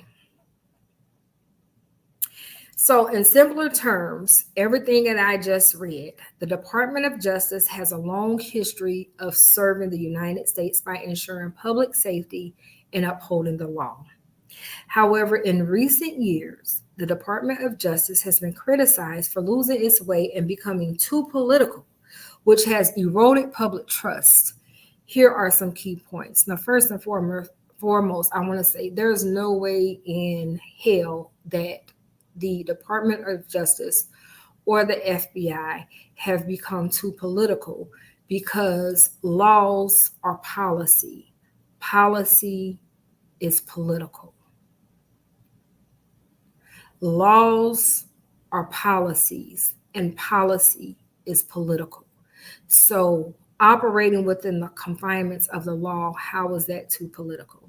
So, historical background, and this is me breaking down everything that I just read in more layman terms for people to understand, because you will have things that will come out and it's way over people's head, and people have to try to disseminate and figure it out on their own, or they're going to rely on someone else to tell them what does it mean. So I'm going to try to put this in the most layman terms possible. Historical background. The Department of Justice was established in 1789. Again, it was established in the 1700s. So it was not established for a lot of people. It was established in the 1700s to uphold the rule of law for who it was intended to uphold the rule of law for, which was property owning white men. It was established in 1789. With significant milestones like the creation of the FBI in 1908. So in 1908, again, the FBI was not created to help all American citizens. It was mostly there for property owning white men, and reforms after the 9/11 attacks. I think the 9/11 attacks is where we saw the most unification of the United States of America. It did not matter who you were, what you represented. We all came together as one. And we need more of that. We don't need more attacks. We need more of us coming together as one, understanding this is a human being and this is a human being. So if these rights do not apply to all human beings, then what is it really applying to? And does it really stand for what the United States of America stands for today, 2024? Stop trying to take us back to the 1700s, 1800s, early 1900s. Just don't take us back to the 1900s, period. Let us stay in 2024. The primary functions. The Department of Justice is supposed to protect public safety and defend the rule of law impartially. Please help me understand where they do not, with the exception of when people are trying to peacefully protest And depending on the color of your skin determines the type of action that is taken. And I'm going to leave that there. Current criticisms. Many people believe the Department of Justice has become too political and is no longer impartial. Some DOJ officials are accused of pushing a political agenda rather than focusing on justice. Specific instances are highlighted, such as the FBI allegedly mishandled investigations related to the 2016 election and Hunter Biden's laptop. You mean to tell me that's the only thing y'all can come up with, which goes into President Trump. It goes into President Trump. That's what it goes into when we look at the 2016 election. We don't give a damn about Hunter Biden's laptop. The 2016 election, who was even running in 2016? Was Trump running in 2016? Trump was running in 2016 to 2020, and then 2020 to 2024 is Biden. So we rolling this all the way back to when you won, in which case you won through electoral college vote, not through the people's vote. The DOJ is criticized for actions perceived as targeting certain political viewpoints, like monitoring social media for misinformation and prosecuting individuals based on political basis. Well, we had to do that because it was too much fake news that was being reported that was creating a racial divide in America. And who was the person that was reporting most of the fake news? Y'all do y'all's research and figure it out. There are claims that the DOJ has not effectively addressed major issues like drug trafficking and immigration enforcement. Well, when we look at drug trafficking, who's really bringing in the drugs to the United States? Let's roll all the way back to Ronald Reagan and the war on drugs, and let's look at the Iran-Contra affair. And when y'all do y'all's research from that, come back and talk to me. Overall, the document argues that the DOJ needs to return to its core mission of unbiasedly protecting public safety and upholding the law. In my opinion, in fact, it's two different things, but in my opinion, the Department of Justice did its due diligence when it came forth and said what it said. So now we have a political party that things didn't necessarily go their way. And they're saying, you know what? It's the Department of Justice's fault. It's the Department of Justice's fault. So from that, I want you all to definitely go jump into Project 2025. I feel like we need to really dissect and dive into this book. Which I am more than happy to do. But before time gets away from us, let's jump into Agenda 47. So Agenda 47 is what we're going to go ahead and jump into. So from some people may not know exactly what Agenda 47 is.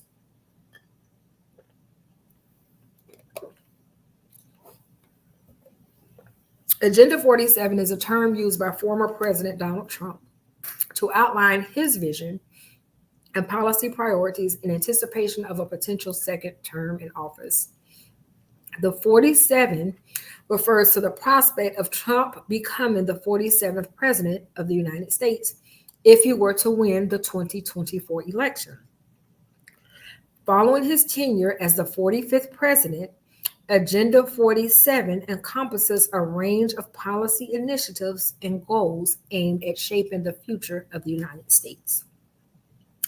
The key aspects of Agenda 47 is economic policy. So there's going to be tax cuts, proposals for further tax reductions aimed at stimulating economic growth and benefiting both individuals and businesses, deregulations, continued efforts to reduce federal regulations that are seen as burdensome to businesses and economic development. I disagree. The only thing that can be burdensome to businesses and economic development is all of the red tape and the bullshit that you have to go through when trying to use the SBA, which is the Small Business Administration. And I think all of that red tape and those things were put in place to keep certain people out of obtaining the funds available for small businesses in economic development, because the economic development is probably only for certain areas and they only want certain people getting hold of the money. Again, that's my opinion. But based on me trying to use the SBA, it has not been very favorable to me. Immigration. Border security, emphasis on strengthening the U.S.-Mexico border, including continuation of building physical barriers and increasing border patrol resources. Immigration enforcement, enhanced enforcement of immigration laws and policies to reduce illegal immigration. And I say we have two borders. We have the Canadian border and we have the Mexican border. So if you're going to do it for one border, do it for both. Do it for both. Trade policy, fair trade agreements, renegotiation of trade agreements to prioritize American workers and industries with the focus on reducing trade deficits and bringing manufacturing jobs back to the U.S. Why did they even leave the U.S.? Let's ask ourselves that. Why did the manufacturing jobs leave the United States of America? Tariffs and trade barriers, potential use of tariffs and other trade measures to protect American industries from unfair foreign competition. Again, how is the foreign competition unfair? Healthcare, repeal and replace. Renew efforts to repeal the Affordable Care Act, Obamacare, and replace it with a different healthcare framework that increases competition and reduces costs. Well, if that is our goal, do we really need to repeal it, or do we need to enhance it? I think the repealing is simply because it was finally done by a Black president and is something that has been needed for the longest. So if the real goal is to increase competition and reduce cost, just add that into Obamacare. Go ahead and say, hey, we're going to make these changes to create a different healthcare framework in order to increase the competition and reduce the cost. And while we're at it, why is there no mention of we need to do something for our elderly? They have worked their entire lives, most of them have worked their entire lives, but yet once they are able to pull Social Security, mind you, the age that you can retire in order to pull your Social Security keeps going up. Once you're able to pull your Social Security from that very small check that some of them get, they get too much to qualify for Medicaid. So Medicare payments, which is their health insurance, is deducted from their checks. Then when they go to the doctor, they still need to pay a co-payment. So that money now needs to come out of their Social Security check. And some of them make too much to get food stamps, or they may qualify for merely $50 to $75 in food stamps. And based on the increase of food in the United States, that ain't shit. But there's no mention of that. The only mention on healthcare in Agenda 47 is doing something about Obamacare. Sounds a little racist to me. Foreign policy, America First, continued focus on the America First doctrine, prioritizing American interests in international relations and reducing U.S. involvement in foreign conflicts. There I can agree, because why we keep sending money to all these other countries when we have the same issues here? We have terrorists here in America that are not addressed. They have been around for decades, for centuries. They have not been addressed. We have a homeless crisis in the United States of America that keeps getting wider and wider and worse as the cost of living continues to rise. We're not doing anything about that. We are not raising the federal minimum wage rate. We're not doing anything about that. We're not doing anything about our school system that needs a complete overhaul. It took COVID to occur for people to actually say, oh, you know what? We can teach the kids at home. They don't necessarily have to come to school. We can teach them through video. There's other ways to teach. It doesn't have to be all one way. Let's look at those things. Foreign policy. Why are we always in everybody else's business? Because we are the ones that are selling the weapons of mass destruction to these other countries most of the time, because that is America's business. America is in the weapons business. This is why no country can necessarily beat America, because we were selling them the weapons that they were using. So we knew what we needed to do to beat the weapons. We keep the new weapons, we give them the old weapons. They come fight us with the old weapons, we fight them with the new weapons. We will always win. It is what it is. Military strength, increasing military funding and ensuring the U.S. military remains the most powerful in the world. I just told y'all what we do for a living. Every country has its main import and export.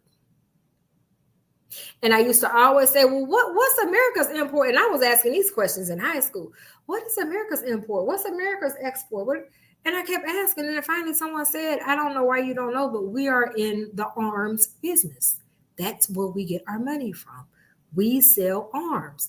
We want to say, hey, stop the war on drugs and stop it. But we are the ones that are giving the arms to the guerrilla armies, as they're called, which is generally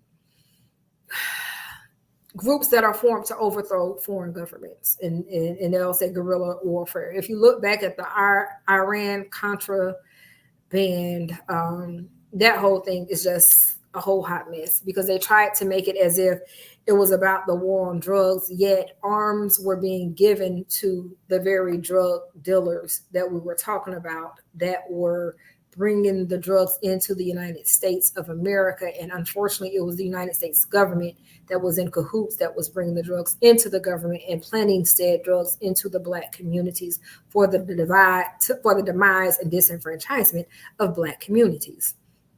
Judicial appointments, conservative judges, appointment of conservative judges to the federal judiciary, including the Supreme Court, to shape the interpretation of the Constitution and federal laws.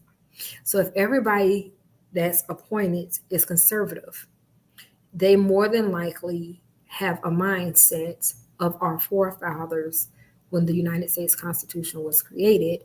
And the United States Constitution, when it was created, was only for white men that owned land. If you were a white woman, it did not include you. If you were a white man and you did not own land, it did not include you. If you were Black, it did not include you. If you were an Indian, it did not include you. If you were Mexican, it did not include you. It only included white men that owned land. So no, we don't need all conservative judges. We need people from different backgrounds, different thoughts, different abilities to be on the Supreme Court. So when things are interpreted, they are interpreted for all American people. And the dissent that is given is for the benefit of all American people versus a population of American people that want to control all of America. Confirmation verb. Energy policy. Energy independence. Policies aimed at achieving U.S. energy independence through increased domestic production of oil, natural gas, and other energy resources. Deregulation, rolling back environmental regulations that are seen as hindering energy production and economic growth. Education, school choice, expanding school choice programs, including vouchers and charter schools to give parents more options for their children's education.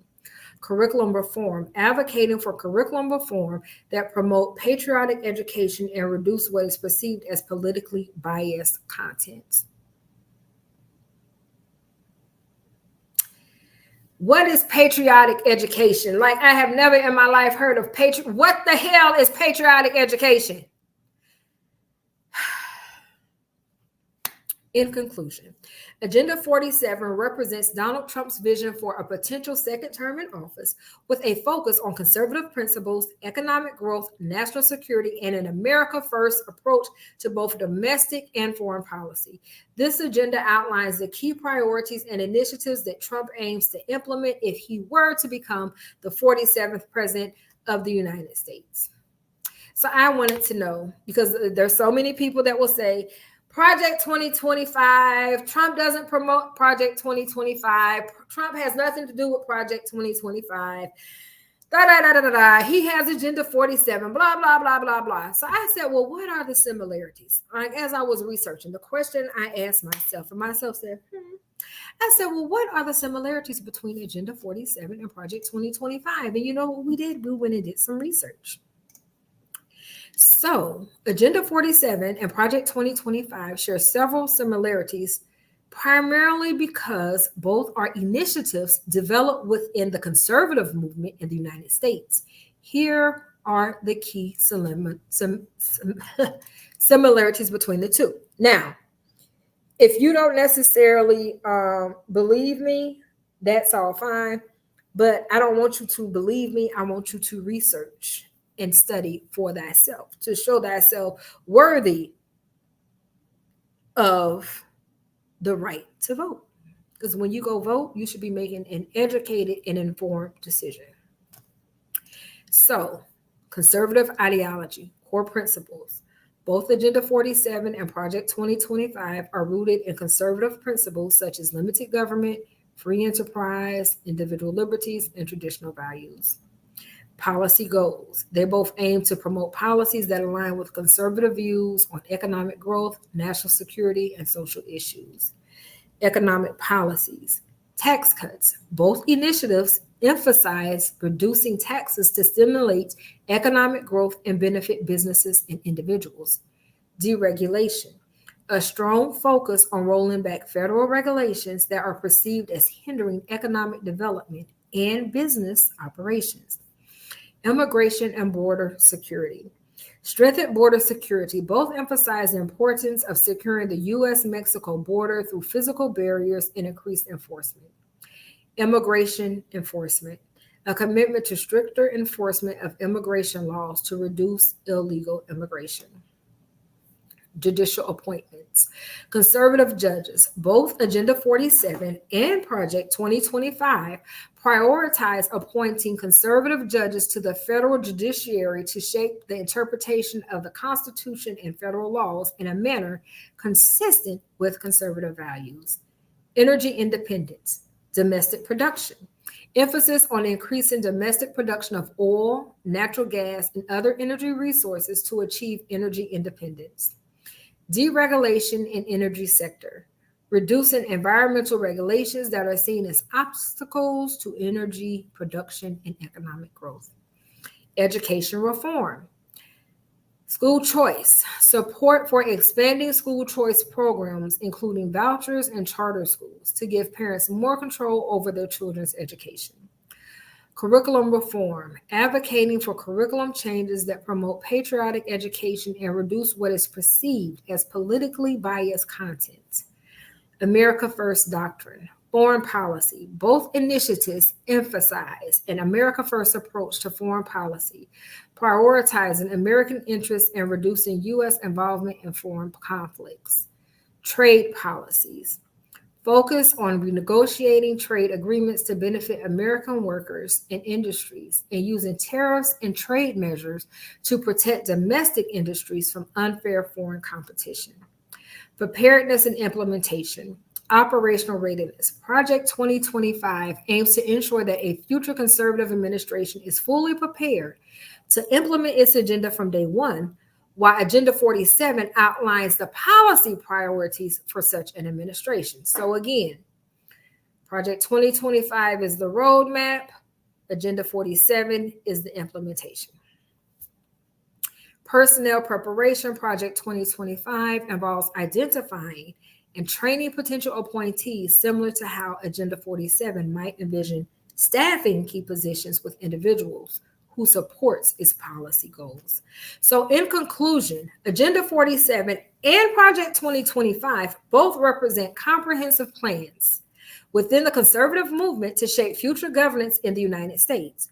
They share a common vision rooted in conservative principles and emphasize similar policy goals across areas such as the economy, immigration, judiciary, energy, education, and foreign policy. Both initiatives aim to ensure that conservative policies are effectively implemented and that the administration is prepared to govern in alignment with these principles. So I wanted to know for myself, how does Agenda 47 align with the U.S. Constitution? Agenda 47, developed by former President Donald Trump in anticipation of a potential second term, aims to align with the U.S. Constitution by emphasizing principles that resonate with conservative interpretations of the nation's foundational document. Here's how Agenda 47 aligns with various aspects of the U.S. Constitution. Limited government. Constitutional basis. The Constitution establishes a federal government with enumerated powers, reserving other powers to the states or the people. That was from the 10th Amendment. Agenda 47's alignment emphasizes reducing the size and scope of the federal government, promoting state sovereignty, and limiting federal overreach, consistent with the 10th Amendment. Individual liberties. Constitutional basis. The Bill of Rights protects individual freedoms such as speech, religion, and assembly. Agenda 47 aligns by advocating for policies that protect and expand individual liberties, emphasizing First Amendment rights and opposing regulations seen as infringing on personal freedoms. Economic freedom. Constitutional basis. While the Constitution doesn't explicitly mention free enterprise, it creates a framework for a market economy through protections of property rights and the contract clause, which is Article 1, Section 10. Agenda 47's alignment supports tax cuts, deregulation, and other measures to enhance economic freedom and promote a free market economy, aligning with the principles of economic liberty. Checks and balances. Constitutional basis. The Constitution establishes a system of checks and balances among the legislative, executive, and judicial branches, which is Article 1, 2, and 3. Agenda 47's alignment seeks to appoint judges who adhere to conservative interpretations of the Constitution, thereby maintaining the checks and balances envisioned by the framers. Federalism. Constitutional basis. The Constitution's structure and the 10th Amendment emphasize the division of powers between the federal government and the states. Agenda 47 is aligned because it advocates for policies that respect state authority and reduce federal intervention, reinforcing the federalist system established by the Constitution. Judicial originalism. Constitutional basis. Originalism is the judicial philosophy that interprets the Constitution according to its original meaning at the time it was enacted. I'm going to read that again. Originalism is the judicial philosophy that interprets the Constitution according to its original meaning at the time it was enacted. And remember, at the time it was enacted, it did not include women. It did not include Black people. And it did not include white men that did not own land. It did not include any other nationality. It did not. So in order to say that you want judicial originalism, that means you want to go back to the mindset of when the Constitution was created, and you want to take out and get rid of every amendment that does not align with the original mindset and thought process. Remember, when we looked at Plessy, originally it was like, yeah, you good, you can do that. And then it came back and it was like, oh, hold on, no, that's not constitutional. But the original Plessy that passed was based on the mindset of the framers of the Constitution. When the dissenting word came in to say that's unconstitutional, that was using the mind state of current state of America as it was at this time. Judicial originalism is wanting to roll back to the mindset of the framers of the United States Constitution at the time it was created, ratified, and enacted. Agenda 47's alignment with judicial originalism is that it supports the appointment of judges who adhere to originalist principles, ensuring that constitutional interpretation remains faithful to the framers' intent. So that just makes me wonder, where would Clarence Thomas fit into all of this? Because he's a Black man. There's a few other Supreme Court justices that makes me say, how do they fit into this? Because some of them are women. Some of them are different nationalities than the American nationality. How does that tie in? Rule of law, questions. Start asking questions. Rule of law, constitutional basis. The Constitution establishes the rule of law by creating a government of laws, not men, and providing for a system of justice, Articles 1 through 3.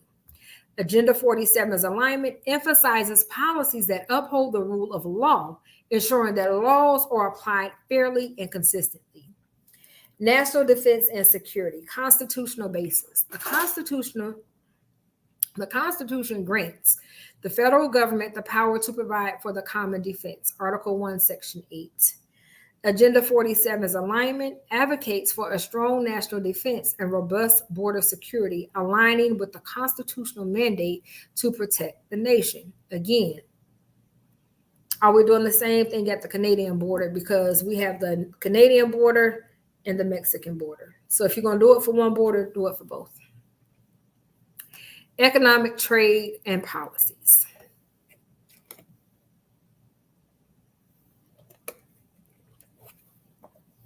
The Commerce Clause, Article 1, Section 8, grants Congress the power to regulate commerce with foreign nations and among the states. Agenda 47's alignment focuses on renegotiating trade agreements to benefit American workers and industries consistent with the federal government's role in regulating commerce. Conclusion. Agenda 47 aligns with the United States Constitution by promoting limited government, protecting individual liberties, supporting economic freedom, ensuring checks and balances, respecting federalism, adhering to judicial originalism, upholding the rule of law, and providing for national defense. These principles reflect a conservative interpretation of the Constitution, emphasizing the importance of maintaining the foundational structure and values established by the framers. So this made me say, how does Agenda 47 contradict the Constitution? Because this is where people never think to dig and dive in. Okay, this is all good, but what are the contradictions? And this is where you got to go and break down the play on words in order to obtain the underlying tone and meaning of what is being said. While Agenda 47 aligns with certain principles of the U.S. Constitution from a conservative perspective, there are potential areas of contention where critics might argue it contradicts constitutional values or interpretations. Here are some areas where Agenda 47 could be seen as conflicting with the Constitution. Voter ID laws and voting rights, potential contradiction. Stricter voting ID laws and other voting regulations proposed under Agenda 47 could be seen as infringing on the constitutional right to vote. The constitutional basis is the 15th Amendment, which prohibits denying the right to vote based on race, and the Voting Rights Act of 1965 was designed to enforce this principle. Critics argue that restrictive voting laws could disproportionately impact minority and disadvantaged communities, potentially violating the Equal Protection Clause of the 14th Amendment. But remember, when you look at the Voting Rights Act of 1965 and the Equal Protection Clause of the 14th Amendment, if you want to go back to the mindset of the framers of the United States Constitution, they did not believe in the Civil Rights Act or the Voting Act of 1965, nor did they believe in the Equal Protection Clause of the 14th Amendment, because it was not written for women. It was not written for white men that did not own property. It was not written for Black people or any other nationality. It was only written for and meant for white men that owned land. So if you didn't own land, you couldn't vote, because what you had to say didn't matter, because you didn't own nothing. You don't own nothing. What you got to say? You have nothing to say. You own nothing. That was the mindset. You take what's given to you because you own nothing. Once you own something, you can have a voice. You don't own nothing, so you can't have a voice. Immigration policies, potential contradiction, aggressive immigration enforcement, and policies like family separations might be viewed as violating constitutional rights. Constitutional basis, the 5th and 14th Amendment protect due process and equal protection under the law. Critics argue that harsh immigration policies could violate these protections for immigrants and asylum seekers. Why are we trying to get rid of due process of the law? That's my question. Religious freedom and separation of church and state, potential contradiction. Policies that integrate religious beliefs into public policy could be seen as violating the Establishment Clause. Constitutional basis. The First Amendment ensures the separation of church and state, prohibiting the government from establishing a religion or favoring one religion over another. Critics might argue that certain policies under Agenda 47 could blur this separation, and I agree. My mother is a huge supporter of former President Trump. She's a Christian. She feels like he's a Christian, and because he's a Christian, he can do no wrong. However, I heard a term this week that I've never heard before that said Christian nationalist. Now, I've heard of a nationalist and I've heard of a Christian, but I've never heard of a Christian nationalist. So apparently that's something we need to look out for, which would be a religion. And remember, there were religions that were pro-slavery, and there were religions that were completely against it. And those are the religions that the abolitionists actually belong to. So again, there definitely has to be a separation from church and state, because just because you say a Christian don't mean that you for what's right. And that was proven by the Christians that believed in slavery and used the Bible as the basis to say this is completely okay. But then you had another set of Christians that used the Bible and said, absolutely not. This is not okay. This is what the Bible says. So you can use the Bible, believe it or not, to make it be whatever you want it to be, because it, again, is based on interpretation, just like the United States Constitution is based on interpretation. And if we roll back to the interpretation of the framers, we then have to operate out of the mindset of the framers, and that excluded a plethora of people that are currently in the United States in 2024. Back when the United States Constitution was created, all Black people were not free. Back when the United States Constitution was created, women did not have a voice. And I'm not going to go into all the things that women went through, but we clearly know they did not have a voice. Women were considered to be property just as much as slaves were. It did not include any other nationality, because if you were not an American, they were not creating the U.S. Constitution for you. They were creating it for American citizens, and American citizens in their mindset that they were creating the United States Constitution for were white men that owned property. If you were a white man and you did not own property, I hate to be the one to let you know you were not included. And I can tell you how you became to be included, but I'm going to tell you before I do the summary. Freedom of speech and assembly.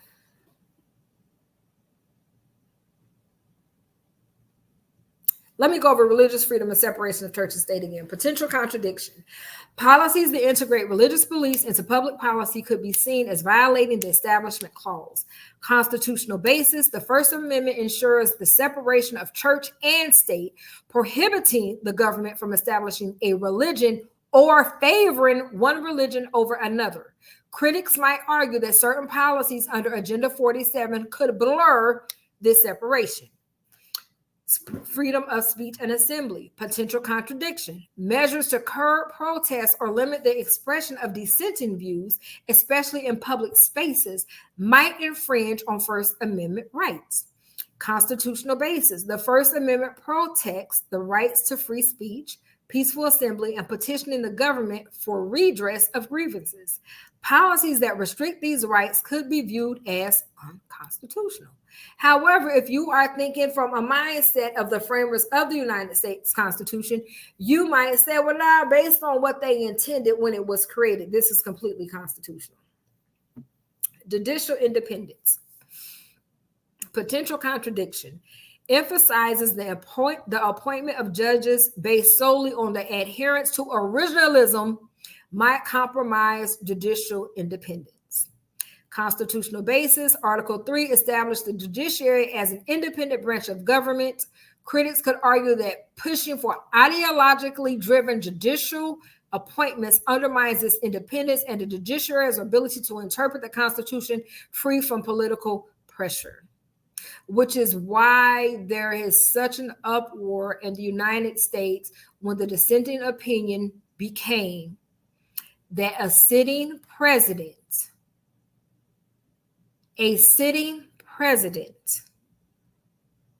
will have immunity for any official acts created while president. So if they do an official act and it's clearly unconstitutional, they have immunity in the United States of America. Environmental deregulation. Potential contradiction. Significant rollbacks of potential rollbacks of environmental regulations could conflict with the government's responsibility to protect public health and welfare. Constitutional basis. While not explicitly stated in the Constitution, the government's duty to promote the general welfare, preamble, can be interpreted to include protecting the environment. Critics argue that excessive deregulation may neglect this duty. Why would you want to deregulate the environment? Why? Like, what's the purpose? What is it that you're trying to do? You want to bring the manufacturing jobs back to the United States. And you're probably using, hey, we need to do something about the EPA, which is the Environmental Protection Agency, so that we can bring in a lot of these manufacturing jobs back. But why did they leave? Why did the EPA even have to become a thing in order to regulate? It's because they cared more about the money than they did about the people and the lives. So we don't need a lot of deregulation. What we need is people to think more about people and less about money. So in conclusion, while Agenda 47 aligns with certain conservative interpretations of the United States Constitution, critics might argue that some of its policies could potentially contradict constitutional protections and principles, particularly regarding voting rights, due process, equal protection, religious freedom, freedom of speech and assembly, judicial independence, and environmental protection. These potential contradictions highlight the ongoing debates about how best to interpret and apply the Constitution in contemporary governance. So from there, of course, I had more questions because I ask questions. I do. I can accept that now. Ask a lot of questions. I was like, well, what year was the Constitution created? So for those of you that don't know, when I'm saying you have to roll back to the mindset of the framers of the United States Constitution to understand their intent and intention when it was created. And before I read this, I want to reiterate, it did not include women, so I was not included. It did not include Black people, so I was not included. It did not include white men that did not own property, so some of y'all was not included. It only included white men that owned property. The United States Constitution was created in 1787.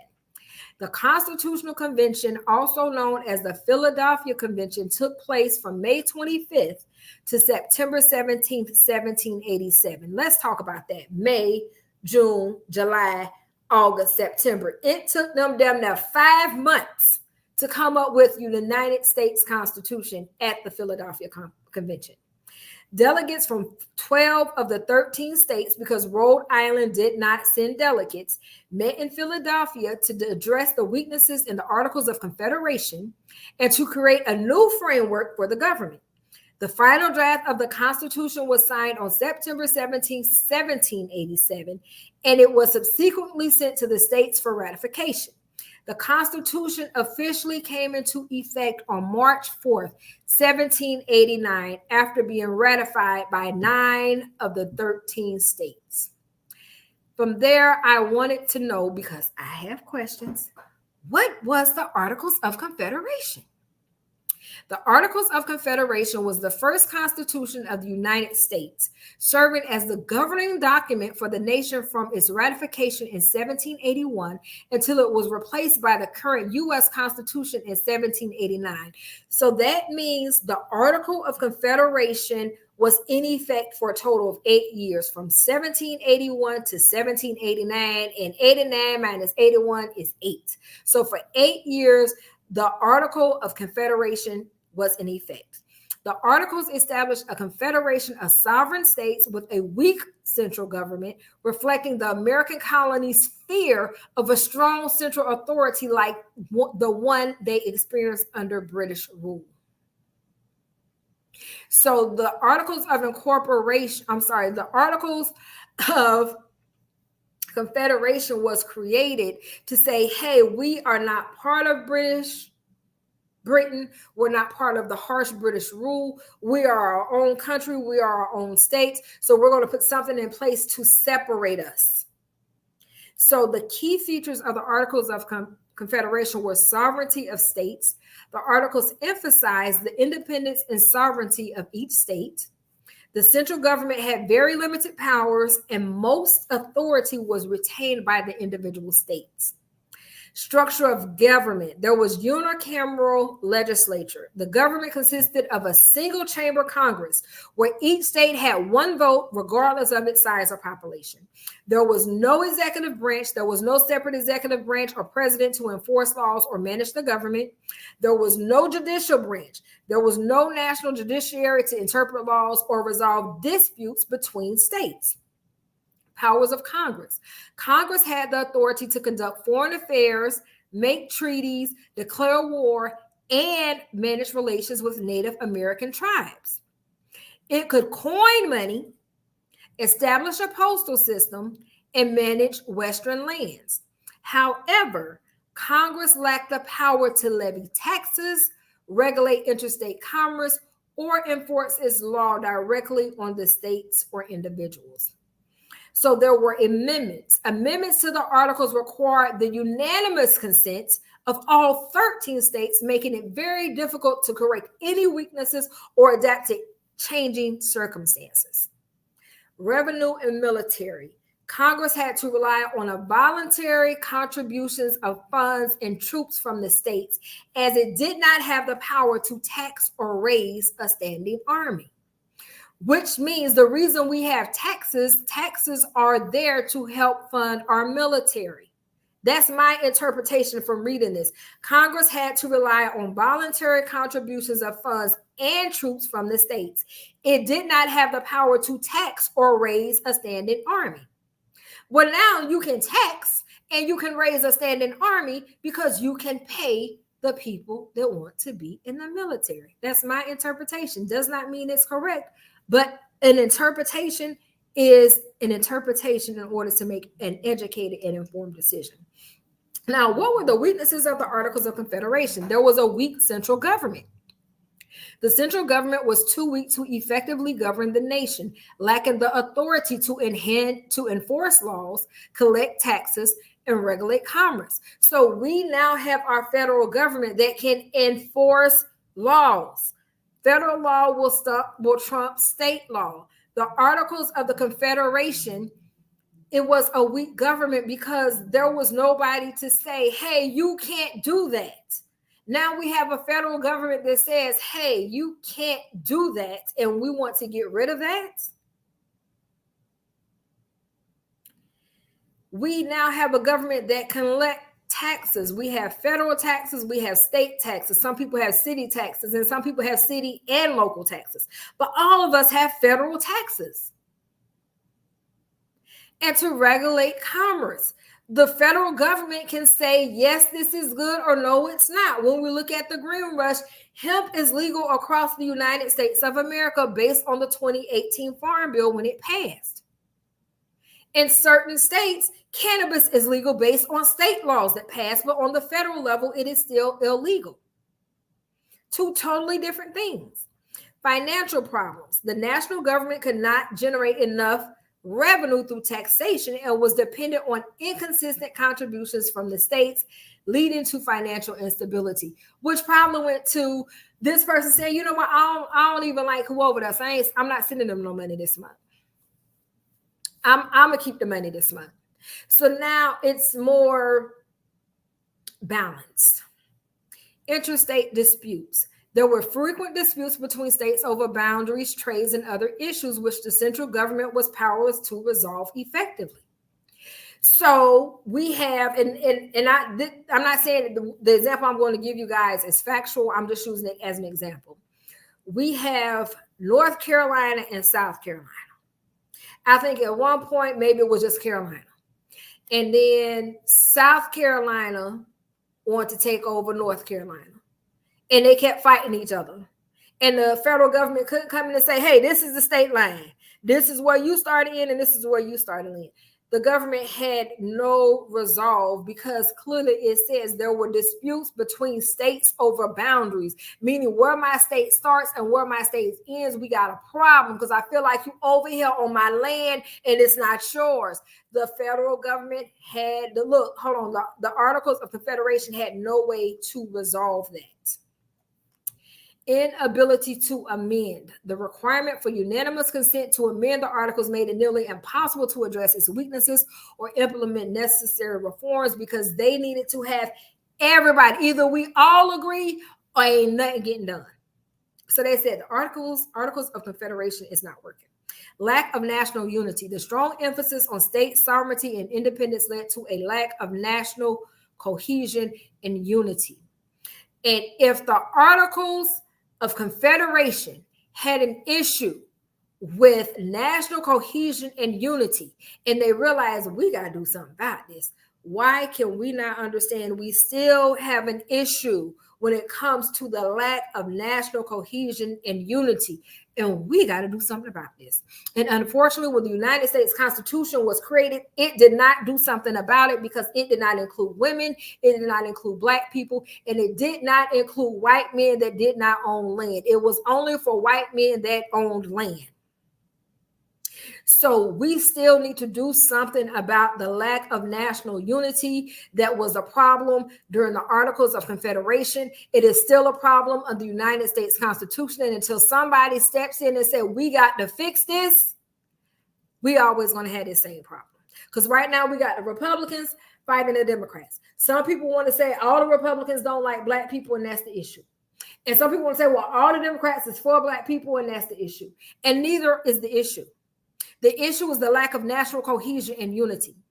Once we understand that we are all human beings and we all have the same rights and we all need to come together. And yes, you might have more money than me. And yes, your house might be bigger than mine. But when it comes to the laws, I'm going to treat you the same way I'm going to treat them because we are all equal under the law. So we still now, today in 2024, have an issue that the Articles of Confederation had when they decided to create for 5 months in Philadelphia, the United States Constitution. That lack of national unity has still not been addressed because the strong emphasis on state sovereignty and independence led to a lack of national cohesion and unity, and we are still dealing with that today.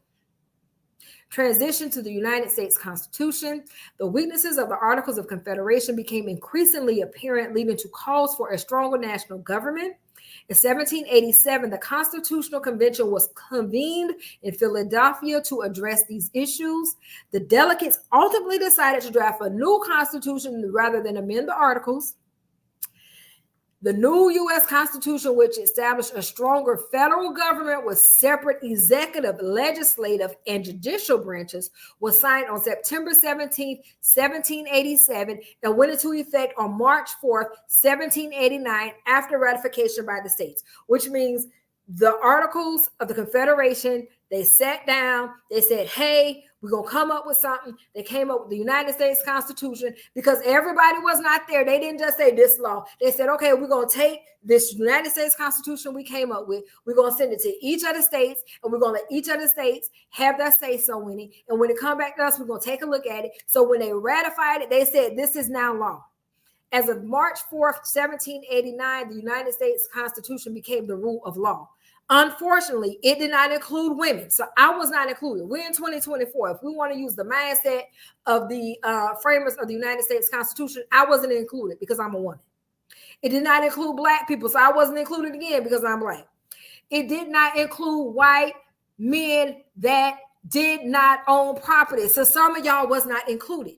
The framers of the United States Constitution as we know it today, from when it was created back then, only was meant for and thought about and intended to be for the protection of white men that owned land. It was not for anybody else. Now, I'm going to go ahead and segue right here to let you know how all of a sudden all white people, white men, thought it was for them. Because the women knew it wasn't. Because the women didn't get their rights to vote until 1965. When the white indentured servants were working side by side with the Black slaves, they didn't necessarily like the master. So the white man that was an indentured servant that did not own land, he said, hey, Black brother, we in this together. When I win, you win. So the slave masters realized, hold on, this is a problem. Because right now they're in collusion. They getting together and they're trying to do something. And this is going to be real problematic because they can overthrow us. So what are we going to do? Look, this is what we're going to do. We're going to go to the white indentured servants and we're going to tell them, hey, I'm going to give you your freedom. And once you have your freedom, you can go and buy some land. And you can partake in the same type of money I'm taking partake in it. You can go buy you some slaves. So from that point, white men said, hey, I'm free. You still a slave. I was with you when I was an indentured servant, but I'm free now. So you on your own. So that's how this whole thought process where white men thought, even though they didn't have anything, they thought that they were better than the slave because they had freedom and freedom was worth something. So from the mindset when the Constitution was created, it didn't include women. It didn't include Black people. It did not include white men that did not own land. The United States Constitution, based on the mindset of the framers of the United States Constitution, it was written and only meant for white men that own property. So when y'all keep saying about the United States Constitution and this and that and the other, always remember that piece of information. Well, if we want to roll back to traditional American values, remember that it did not include all white men, only white men that own property. It did not include women at all, and it damn sure didn't include Black people. It didn't include any other nationalities. So when we say traditional American values and what did the framers of the United States Constitution intend, that is your answer. Okay, that is your answer. So I had to ask myself this question because you got to ask the questions, people. During this time frame where all men and women considered to be equal, I just told y'all they weren't, but I'm about to break it down for y'all because sometimes you got to break that all the way down, okay? But the time frame of the Articles of Confederation, which was 1781 to 1789, and the drafting and ratification of the United States Constitution, which was 1787 to 1789, not all men and women were considered equal in the United States. The prevailing social, legal, and political norms of the time reflected significant inequalities based on gender, race, and class. A lot of people do not want to admit that America is a classist society. When the United States Constitution was created, it was created for a classist society because it was only created for white men that owned land. If you did not own land, you did not have the rights that were listed in the United States Constitution. You had to go and get you some land first. If you was Black, you could not own land. Even if you owned land, you still was not included. If you was a woman, you were not included. If you were another nationality, you were not included. The United States Constitution didn't include the Indians.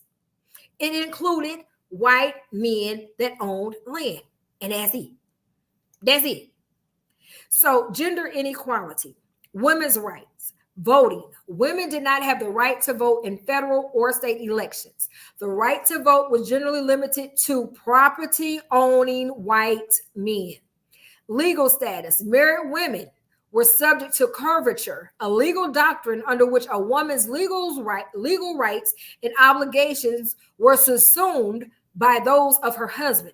Women could not own property independently, enter into contract, or retain their own earnings. Education and employment. Educational and professional opportunities for women were severely limited. Higher education was generally inaccessible, and most women were confined to roles within the domestic sphere. Racial inequality, slavery. Enslaved people, enslaved African Americans were considered property and had no legal rights or personhood under the law. Slavery was legal and practiced in many states, particularly in the South. 3/5 compromise. The U.S. Constitution included the 3/5 compromise, which counted each enslaved person as 3/5 of a person for purposes of representation and taxation, further entrenching the institution of slavery in American political life. So slaves were 3/5 of a person just for taxation. So if you owned 20 slaves, each slave was 3/5 of a person. For every 5 slaves, 3/5 of a person. So for every 3 slaves, you had 1 person and you had to pay taxes. But for you, your slaves were cattle. They were considered to be part of your cattle. You might say, I have 200 slaves, I have 40 pigs, and 3 cows. Slaves were not people. They were not counted in the Constitution. They were counted 3/5 of a person for the purpose of representation and taxation, which means that, hey, 3/5 of a slave, every 3 slaves, you got a whole person. I think the math is right. The math may not be math for me anyway, then we'll be talking about it. Go ahead, this is a history class. Free American slaves, legal restrictions. Even free African Americans faced significant legal restrictions and discrimination.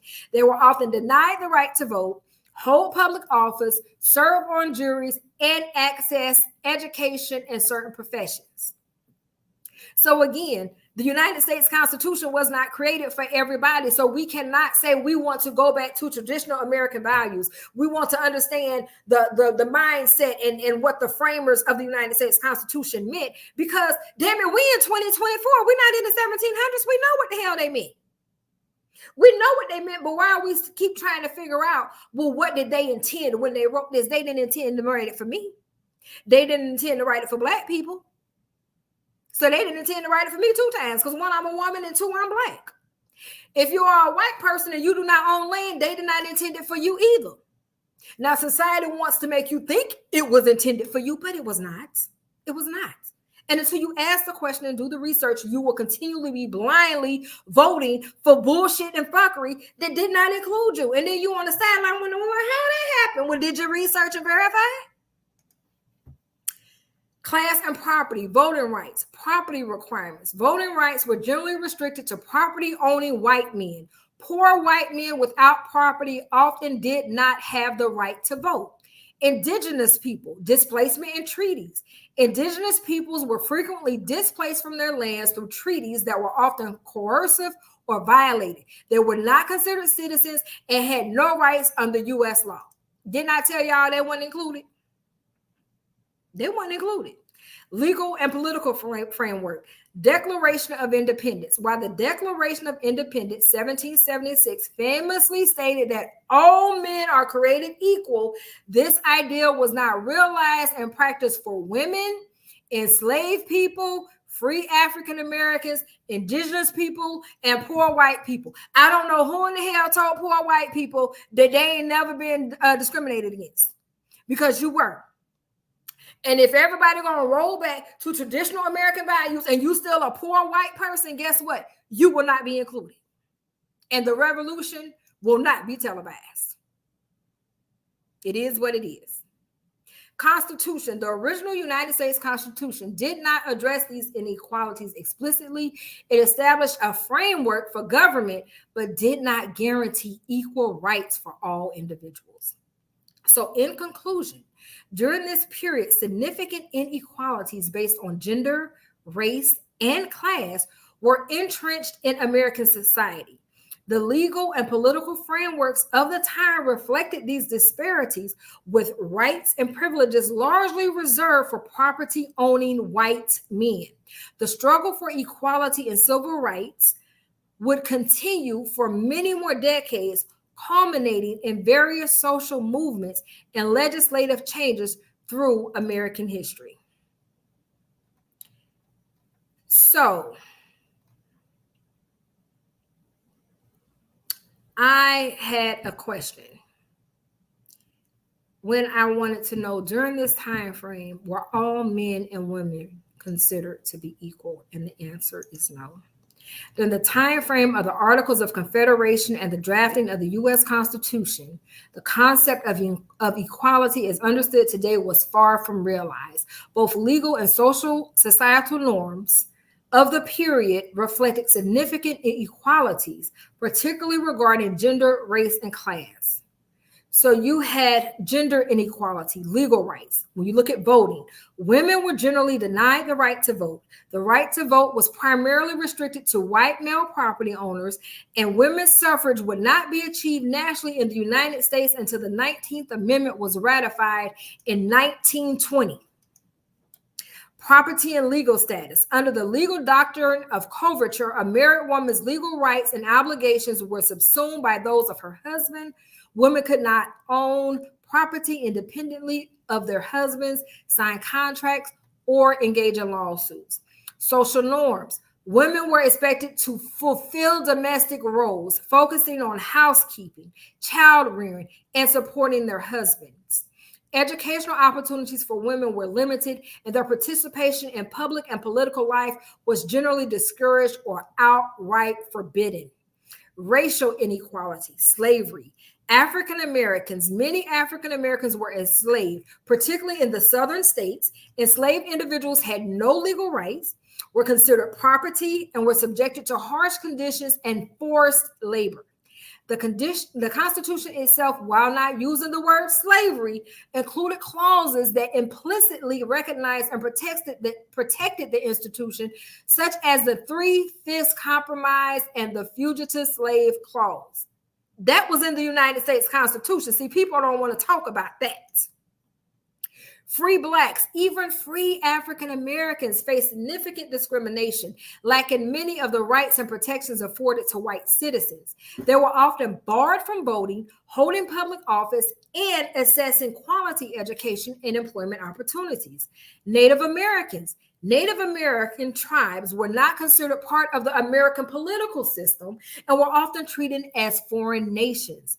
Their land was frequently taken through treaties that were not honored or through outright seizure, leading to displacement and significant cultural and social upheaval. Class inequality. Economic disparities. The right to vote and hold office was tied to property ownership, which excluded many poor white men from political participation. This created a system where political power was concentrated among wealthy landowners and merchants. The economic system favored those with land and capital, limiting opportunities for upward mobility among the lower class. Steps toward change. Well, how do we get to 2024 where all of this stuff started to change, and now we're in a different mindset, in a different economy, in a different society than what it was back in 1700 when the United States Constitution was created? Abolitionist movement. The movement to abolish slavery gained momentum in the 18th and 19th centuries, culminating in the Civil War and the eventual passage of the 13th Amendment in 1865, which abolished slavery. So you mean to tell me slavery was not abolished until 1865, but we still had a problem? Women's rights movement. The Seneca Falls Convention in 1848 marked the beginning of the organized women's rights movement in the United States. Activists like Susan B. Anthony and Elizabeth Cady Stanton worked tirelessly for women's suffrage, which was eventually achieved in 1920. Civil rights movement. Throughout the 19th and 20th centuries, African Americans and their allies fought for civil rights, leading to landmark legislation such as the Civil Rights Act of 1964 and the Voting Rights Act of 1965, which aimed to dismantle institutional racism and ensure equal rights under the law. The late 18th century was a period marked by profound inequalities based on gender, race, and class. The legal and societal frameworks of the time enshrined these inequalities, which will only begin to be addressed through centuries of activism and legal reform. Understanding this historical context is crucial for appreciating the long and ongoing struggle for equality in the United States. So again, I want people to understand it is not enough to just make a choice without researching and being informed before you make your decision. Like, it's really, really necessary that you're informed. So from reading all of that, I wanted to know what states were part of the Articles of Confederation. The Articles of Confederation served as the first Constitution of the United States and were ratified by the original 13 states. These states, which were first to join the Union under the Articles, are as follows: Delaware, December 17, 1781. Pennsylvania, December 12, 1781. New Jersey, December 18, 1781. Georgia did not join until January 2nd of 1782. Connecticut, February 12, 1782. Massachusetts, February 27, 1782. Maryland, March 1st, 1781. South Carolina, March 5th, 1781. New Hampshire, March 7th, 1781. Virginia, March 10th, 1781. New York, March 1st, 1781. North Carolina, April 5th, 1781. Rhode Island, May 4th, 1781. Now, from reading this, it makes me wonder, well, what took Georgia, Connecticut, and Massachusetts so long that they didn't join until 1782, but everyone else seems that they were joining in 1781? I need to go and find that out. So I need to do some more research. These 13 states were the original colonies that declared independence from Britain and formed the United States. They all eventually ratified the Articles of Confederation, which established a loose confederation of sovereign states with a weak central government. The Articles were in effect from 1781, when Maryland became the final state to ratify them, until they were replaced by the United States Constitution in 1789. And then I wanted to know, when the United States Constitution replaced the Articles of Confederation, what states were part of the U.S. Constitution? When the United States Constitution replaced the Articles of Confederation, the original 13 states that were part of the United States and participated in the ratification process were as follows: Delaware, December 7th, 1787. Pennsylvania, December 12th, 1787. New Jersey, December 18th, 1787. Georgia, January 2nd, 1788. Connecticut, January 9th, 1788. Massachusetts, February 6, 1788. Maryland, April 28, 1788. South Carolina, May 23, 1788. New Hampshire, June 21, 1788. With this ratification, the Constitution became effective as it met the requirement of 9 states. So New Hampshire signing made the Constitution effective because they decided, hey, we need at least 9 states to agree with everything that we said. If 9 states agree, then okay, this is going to be effective. So New Hampshire made the United States Constitution effective. Virginia, June 25th, 1788. New York, July 26, 1788. North Carolina, November 21st, 1789. And North Carolina initially refused to ratify the Constitution until the Bill of Rights was proposed. Rhode Island, May 29, 1790, also initially refused to ratify until the Bill of Rights was proposed. The ratification process: Delaware was the first state to ratify the United States Constitution on December 7, 1787. New Hampshire was the 9th state to ratify on June 21, 1788, making the Constitution effective. Rhode Island was the last of the original 13 states to ratify the Constitution on May 29, 1790. The United States Constitution was drafted during the Constitutional Convention in Philadelphia in 1787 and required ratification by 9 of the 13 states to become effective. The new Constitution established a stronger federal government with separate executive, legislative, and judicial branches, replacing the weaker Confederation structure created by the Articles of Confederation.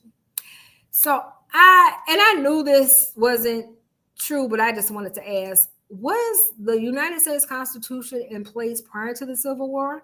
Yes, the United States Constitution was in place prior to the Civil War. The Constitution was drafted in 1787, ratified by the necessary 9 states in 1788, and went into effect on March 4th, 1789. The Civil War occurred much later, from 1861 to 1865. So the key events that led to the Civil War. And if you guys don't know what the Civil War is, it was the North fighting against the South. And some people will say it was against slavery. And some people will say it was the United States saying, hey, all of the states belong to me. And the South saying, no, we are the Confederacy. We are not part of the United States of America.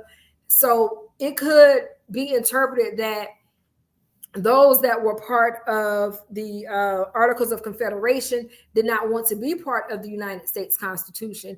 And it might have been a lot of back and forth and rigmarole, and then the Civil War broke out. So that part, just research on your own and make your own conclusion. But the key events leading to the Civil War was the ratification of the United States Constitution. And I just sat up there and said that it was probably people saying, nope, we part of the Articles of the Confederacy. And remember, it was the Confederate Army against the Union Army. And then you had the United States saying, nope, all the states are ours. Everything belongs here.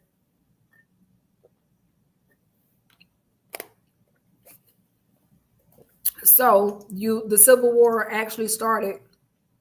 Key events leading to the Civil War. So number one, the first key event was ratification of the United States Constitution. The Constitution established the framework for the federal government and replaced the Articles of Confederation in 1789. Early Republic and antebellum period, the period between the adoption of the Constitution and the Civil War, saw significant political, economic, and social developments, including debates over states' rights and the institution of slavery. The Missouri Compromise of 1820. This was an early attempt to manage the balance of slave and free states and temporarily eased tensions. Compromise of 1850. This series of laws attempted to address the status of territories acquired during the Mexican-American War and included the controversial Fugitive Slave Act. Kansas-Nebraska 1854. The Kansas-Nebraska Act of 1854. This act allowed new territories to decide the issue of slavery through popular sovereignty, leading to violent conflict in Bleeding, Kansas. Dred Scott versus Sanford in 1857.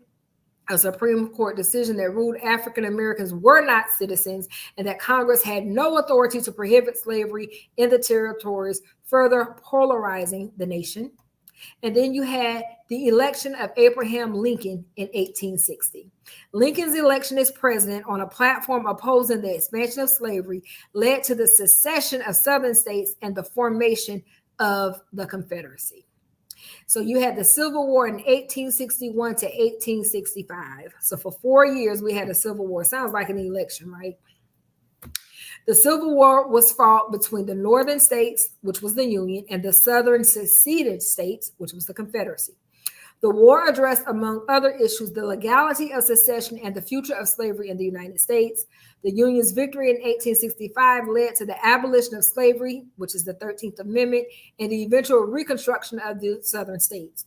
The U.S. Constitution, therefore, not only existed before the Civil War, but was also provided legal and structural framework for the nation during this tumultuous period. The conflict and its resolution significantly influenced subsequent constitutional amendments and interpretations, particularly regarding civil rights and federal authority. So I wanted to know, because again, I'm always going to have a question, baby. What amendments were made to the United States Constitution and interpretations of the United States Constitution before, during, and after the Civil War? So the amendments to the United States Constitution before the Civil War, so even before the Civil War, there were questions about the United States Constitution, so amendments had to be put in place. So first, the Bill of Rights, or remember, you had some states that wouldn't even sign the United States Constitution so it could be ratified until they had a Bill of Rights. So the Bill of Rights was created in 1791, and this was probably state, and it wasn't saying what's the right of women, what's the right of white men that don't own property, what's the right of Black people, what's the right of the Indians that are here, any other nationalities. That wasn't the rights. The Bill of Rights putting into the framework and the mindset of the people that created the United States Constitution, the Bill of Rights would have been created for white men that own property. So this is the clarification. Hey, if you're a white man and you own property, this is your Bill of Rights. Your First Amendment right is freedom of religion, speech, press, assembly, and petition. Your Second Amendment right is the right to keep and bear arms. Your Third Amendment right, protection from quartering of troops. Your Fourth Amendment right, protection from unreasonable searches and seizure. Your Fifth Amendment right, due process, double jeopardy, self-incrimination, eminent domain. Your Sixth Amendment right, rights of accused person in criminal cases, speedy and public trial, impartial jury, etc. Seventh Amendment right, right to a jury trial in civil cases. Your Eighth Amendment right, protection from excessive bail and cruel and unusual punishment. Your Ninth Amendment right, protection of rights not specifically enumerated in the Constitution. 10th Amendment, powers reserved to the states or the people. 11th Amendment, 1795, limits the ability of individuals to bring suit against states in federal court, which means you can't sue a court. In fact, you can't sue a state in federal court. 12th Amendment, 1804, and that 11th Amendment was 1795. 12th Amendment revises the procedure for electing the president and vice president. That 12th Amendment was in 1804. Then during the Civil War, no amendments were added to the Constitution during the Civil War itself. After the Civil War, we had a 13th Amendment in 1865. It abolishes slavery and involuntary servitude, except as punishment for a crime. Now, abolishes slavery, which means it done away with slavery. And then you have indentured servitude and involuntary servitude. People that were indentured servants were usually white people. Involuntary servitude was slaves, Black people. However, if you were punished for a crime, then you had to go back to being a slave. And that is still in place today. If you are in prison, you're considered a slave. Whatever they tell you to do, you're going to do it. But they give you some kind of human rights where, they have to feed you. They have to give you clothes. They can't have you in inhumane conditions. So the imprisonment part has improved, but I think it still has a long way to go. So then we have the 14th Amendment in 1868. And with that 14th Amendment, it grants citizenship to all persons born or naturalized in the United States. It guarantees equal protection of the laws. It extends due process protections to state actions. And it addresses issues related to former Confederates and debts incurred during the Civil War. Again, it's 1868, so it still did not include women. It still did not include Black people, and it still did not include white people that did not own land. It only included white men that owned land. 15th Amendment, 1870, prohibits the denial of the right to vote based on race, color, or previous condition of servitude. Because it says previous condition of servitude, that tells me a white man tried to vote and they told him he could not vote because he did not own land. And then this 15th Amendment said, hey, you cannot deny him the right to vote based on his race, his color, or his previous condition of servitude. It also should have meant Black people can vote, but it did not really clarify it so far, simply because in 1870, they're thinking in the mindset of the framers of the United States Constitution. And when the United States Constitution was created, it was only created for white men that own land. It did not include women. It did not include Black people. It did not include any other nationality except for white men that own land. If you were a white man and you did not own land, it did not include you. So then we had interpretations of the United States Constitution, because of course the Constitution has to be interpreted, right? Or is it interpreted? Anywho, tomato, tomato. So before the Civil War, in 1803, we had Marbury versus Madison.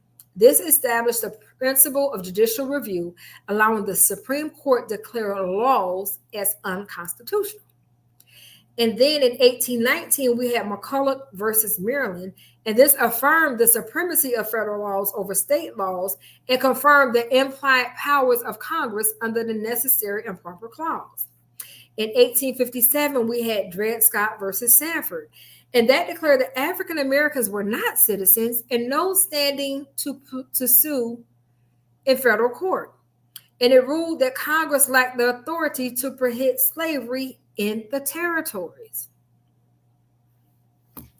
Did not include women, did not include Black people, did not include non-property owning white men. It was only meant for white men that own property. Then during the Civil War, ex parte merriment in 1861 challenged President Lincoln's suspension of habeas corpus. Chief Justice Taney ruled that only Congress could suspend habeas corpus, but Lincoln ignored the decision. 1863, the prize cases upheld President Lincoln's blockade of Southern ports without a formal declaration of war by Congress, affirming the president's wartime powers. After the Civil War, Slaughterhouse Cases, 1873, narrowly interpreted the 14th Amendment, limiting the protection of the Privileges or Immunities Clause to federal rights rather than state rights. 1876, United States versus Cruikshank, weakened the enforcement of the 14th and 15th Amendments by ruling that the federal government could not prosecute individuals for civil rights violations. These were state matters. Civil Rights Cases, 1883, struck down the Civil Rights Act of 1875, ruling that the 14th Amendment did not authorize Congress to outlaw racial discrimination by private individuals or organizations. These amendments and judicial interpretations have shaped the evolving understanding of the Constitution and the balance of powers between the federal government, states, and individuals.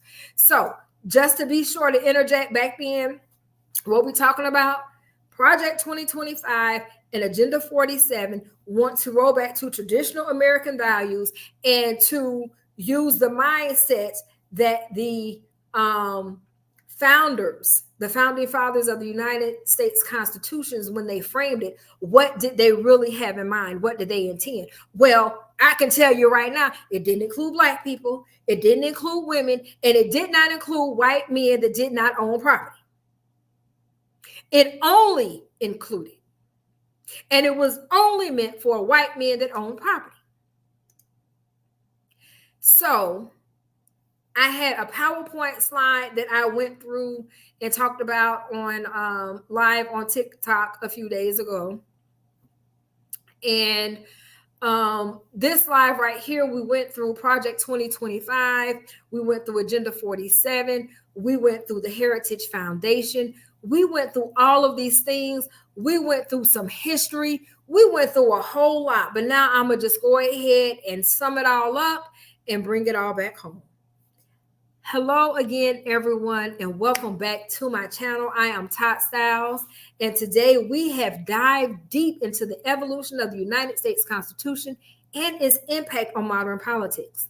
We have explored everything from the Articles of Confederation to the Heritage Foundation, Project 2025, and Agenda 47. We have had an engaging journey through American history and contemporary political strategies. Please do not forget to go ahead and like, subscribe, share, and hit that bell icon to stay updated with all of my latest videos. So we have already went in and we've talked about all of this stuff. I think it was a fascinating journey of the United States Constitution and its impact on today's politics. how we covered the Articles of Confederation, how we covered the United States Constitution, key amendments, the Heritage Foundation, Project 2025, Agenda 47. So whether you're a history buff or a political enthusiast, this video has something for everyone. And again, don't forget to like, comment, and subscribe for more insightful information. I want to thank each and every one of you for joining me today. Excuse me, confirmation burp, because I truly am thankful. This live it's over 3 hours long. But this political season, it is very important that you go and research and verify the information for yourself. Ask yourselves the questions that you need to ask as you're on Project 2025's website, as you're on Agenda 47's website, as you're on the Heritage Foundation website, as you are reading the Mandate for Leadership book that is available on the Heritage Foundation website. You guys have to make informed decisions when you go to the polls. You have to know who you're voting for and why. You have to be comfortable with saying why I voted for someone. You have to be comfortable advocating for whoever that person is. But there's more on the ballot than the president's. Find out what's going on the ballot on the local level, on the city level, on the state level. Who do you want to represent you in the House of Representatives? Who do you want to represent you in Congress? Who do you want to represent us all as a nation?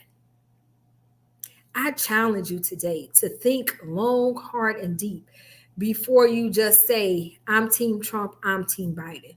Know why you are part of that team. And go on research and find out, well, wait a minute. If the U.S. Constitution didn't include me, why am I voting for them? If they want to roll back to traditional American values and traditional American values did not include me, why am I voting for them? If they want everything to be interpreted based on the mindset of the forefounders of the Constitution, the framers of the United States Constitution, and I wasn't included, why am I voting for them? It's time that we start asking questions and stop just rolling with the punches. Stand up and fight back. Thank you all for joining. Love you. Bye.